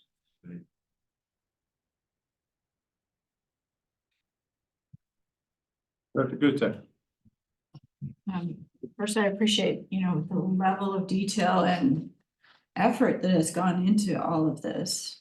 And when you generalize on their comments, I can't imagine what some other communities are doing compared to what we've done. And if all that we've done is still not enough, although we were accepted, I'm concerned about, when will this ever stop? If, with a model and 58 years of data and all this, and still, you don't have any effects, but what effects could you have? I don't know how other communities could even catch up to where we are. So it's interesting. It does seem like we thought it was a short-term project and it's going to be ongoing. That's clear. Just a thought, and I almost asked on the other one, but if there's any opportunity, because these things can get misconstrued or misunderstood if when communicated, if we talk about data quality anywhere, because the subsidence showed that drop that was in ground level that was essentially data noise, right? Or things like that. Or you studied the oak trees and you stopped. Well, why did you stop? Because it's not groundwater dependent. Like, just to make clear why we're either responding or not responding, as opposed to it looks like we're ignoring subsidence because the map is a different color, but we're not ignoring it. Just making sure that we're always clear about our decisions, I think would be helpful on how this is received by the public. One more question for you. And I like the temperature overlays with the critical, critically dry, normal, your colored charts in the background. Is that local or state? That's computed locally. DWR has different, kind of a similar formula, but with different coefficients for different parts of the state. Okay. And so we use the coefficients that they recommend for the South Coast. Okay, thank you.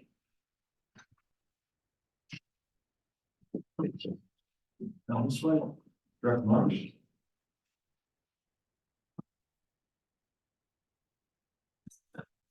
Actually, we think the GSP over the line, you look and see what's happening to the basins that whose projects or whose reports were not approved. Not a place where you want to be. Congratulations on that. I guess, some of the data that we're collecting, including temperature data, try to get a handle on where we have water going into and out of the groundwater basin in different locations.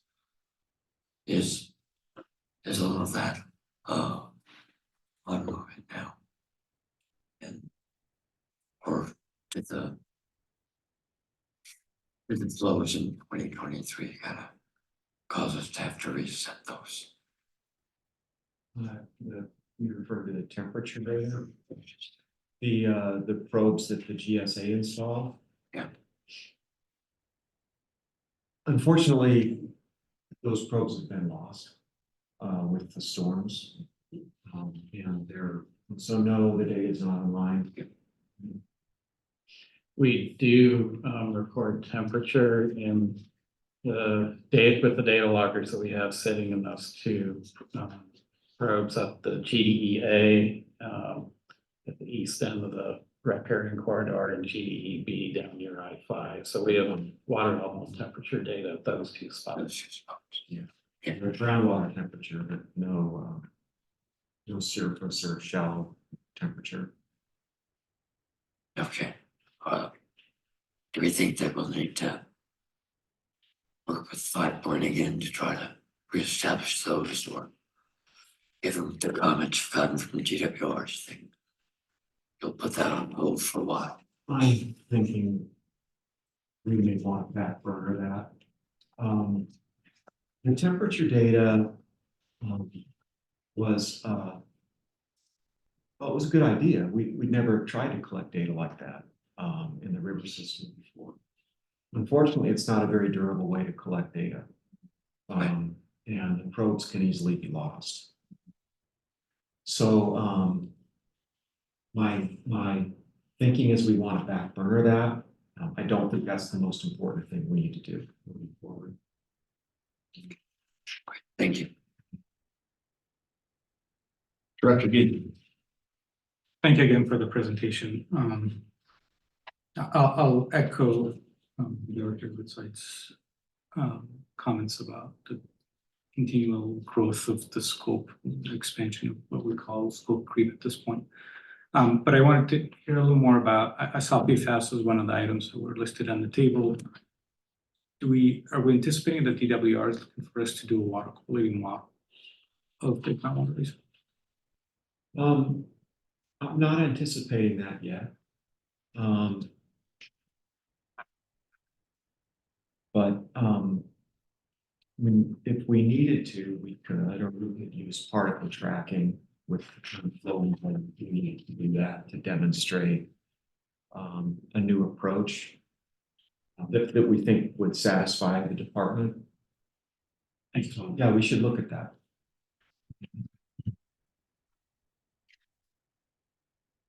No, okay. Good. Okay. President, may I ask the question? Yes. Thank you. What was DWR okay with our approach to setting minimum threshold based on historical levels? It doesn't appear so. They're not okay with it. Well,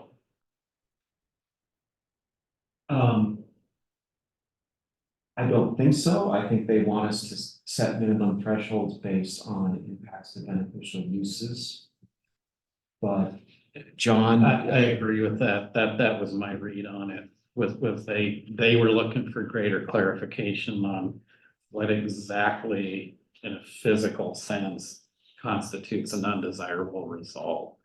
And at what level, you know, what groundwater elevation here or anywhere else, what does that look like, which would be the minimum threshold?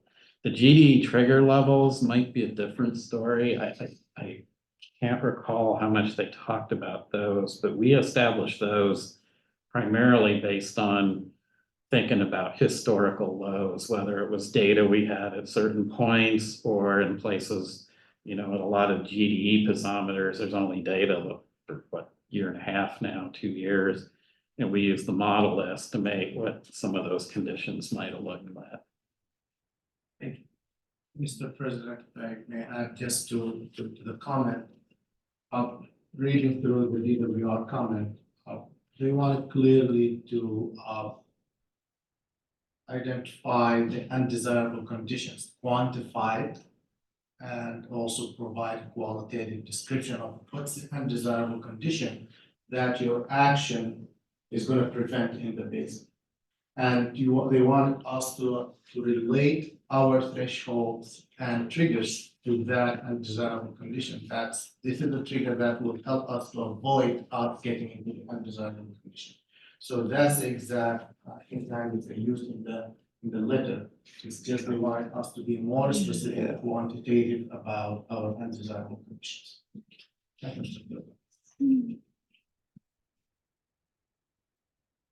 So let me ask you, Rick, and your team, what is the time frame for responding to DWR's comments? Well, they have asked for us to respond to their letter by the 5-year. 5-year point, right? So that's January 2027. When we come to your board in June, we'll have a timeline that has some components added to it. I think that might be your question. Yeah, so we need to back in how we're gonna get there. Are we going to see at any point a presentation of their comments to the board? I know you're grinding through the responses. Are we gonna see what those comments were? We can certainly prepare a presentation summarizing the comments in a little more detail. I think a number of us sit on the Aqua Groundwater Committee and be very interesting to see exactly what they're saying to us. Okay. Are they ever going to actually, at 2040, are they gonna declare our basin being sustainably managed? After we go through all of the rounds of updates and submittals and address all their comments? Do we get off the critical list? You know, at some It's a point. fair question, isn't it? Yeah. Is there an off-ramp after a certain period of time? I know you want to keep doing this for the next 20 years. Otherwise, Hydrogeologists and Engineers Full Employment Act. All right. Well, thank you for your presentation, and we look forward to hearing more about the update and the work you're going to be doing. So, Thank you. all right. I think that concludes our item 3.5. We can move on to item 4, Executive Director's Report. I know Ali is trying to take over, so turn it over to Dr. Al Hassan. Thank you, President Martin. First of all, I'm sitting here for Steve Gold, the Assistant General Manager, which out of the office today. As we were talking with Steve, there's not a lot of activities to report to the committee today, especially with all the reports that have been presented today. With regard to Volcanic Canyon, that he usually give that presentation, the county has been still in the process of the design and permitting process. So there is no much activities since the last meeting that we had in January. So that's one of the topics, standing topics that's always Steve present about them. But I just wanted to congratulate the board for getting the TSP approved. And I think you brought some trees for celebration today.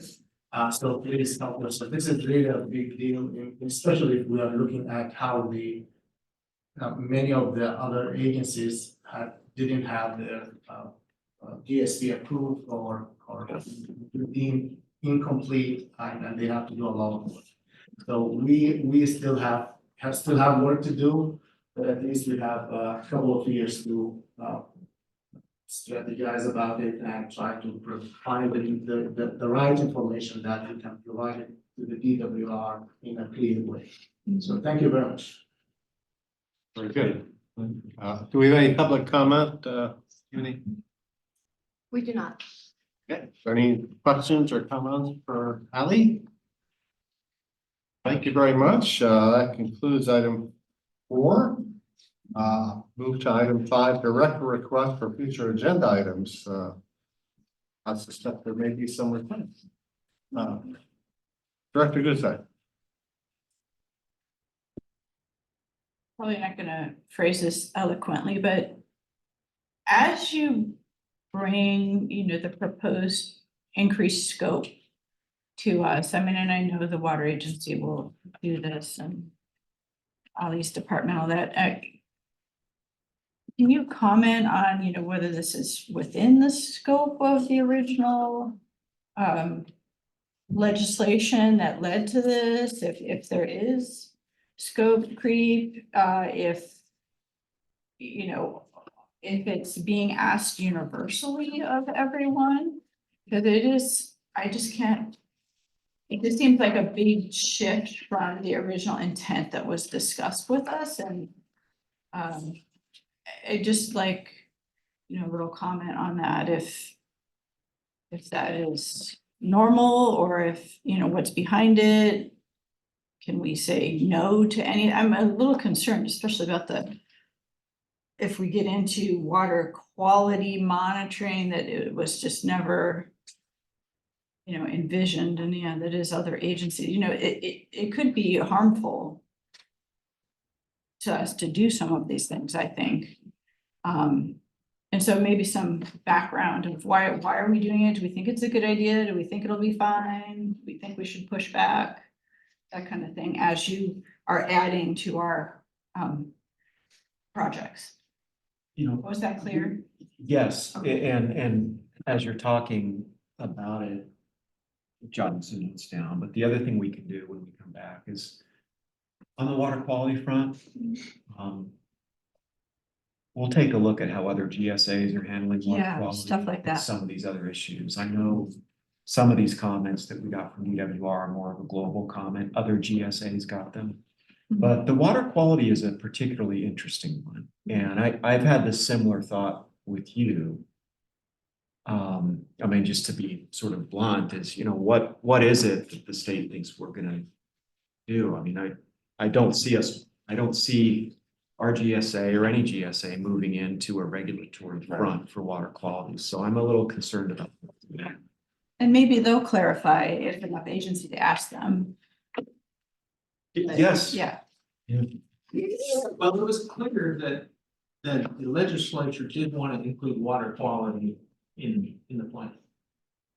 So that's not a DWR. There are some DWR overreaches in my opinion, but that's not just the fact that of considering water quality, I think was the legislature's desire. I don't think they had any idea of what form that would take.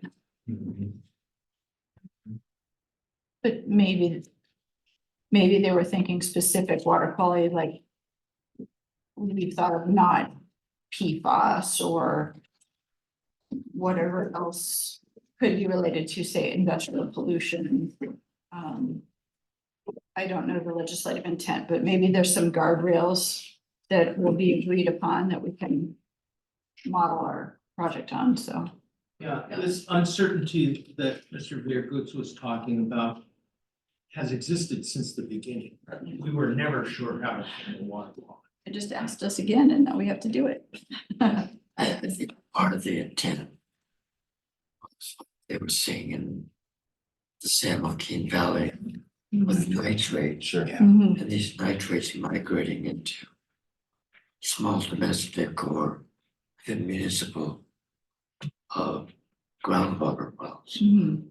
And yeah, I'm kind of baffled as to how do we take now when we've got treatment. Yeah. Maybe the criteria is at what point does the groundwater quality become so bad that we can't treat it and use it for domestic purposes? Mhm. And that may be a really high concentration that maybe we don't have to worry about. We just have to document it. I don't know. I scratched my head when I saw that. How do we go about doing that? Sounds like it's just one of those things that they ask all of the agencies that have put in plans and they don't even know what it means. Mhm. Oh, they wouldn't do that. That's it. My guess is you don't get very far arguing that it's not in the act, what you're asking for. Right. But like Director Cooper said, having them focus what their ask is for our basin is certainly on the table. Sure. And some back and forth. on it. Doesn't exactly come under the heading of maintaining good relationship with the department up there. All right, Mr. President, you had an item you wanted on the. Well, it was, I really wanted to, know if we we're gonna see the comments, and you've already got that, so, it's not necessarily an agenda item, but. Okay. Happy to do that. And just to make sure, did your board get the link from Uni with the DWR letter? No. Yes, okay. But we will summarize it. Okay. And we will bring it back to your board. Yeah, I don't wanna give you extra work, but curious. Of course, well, and it's gonna dictate our scope, right? And so certainly you need to have a better understanding in June what it's all, where this is all going. We're much better with summaries. You're much better with that. Summaries. Summaries. Okay, I think we're concluded. Thank you all very much. Thank you for your patience sitting through this very long meeting, and we are hereby adjourned.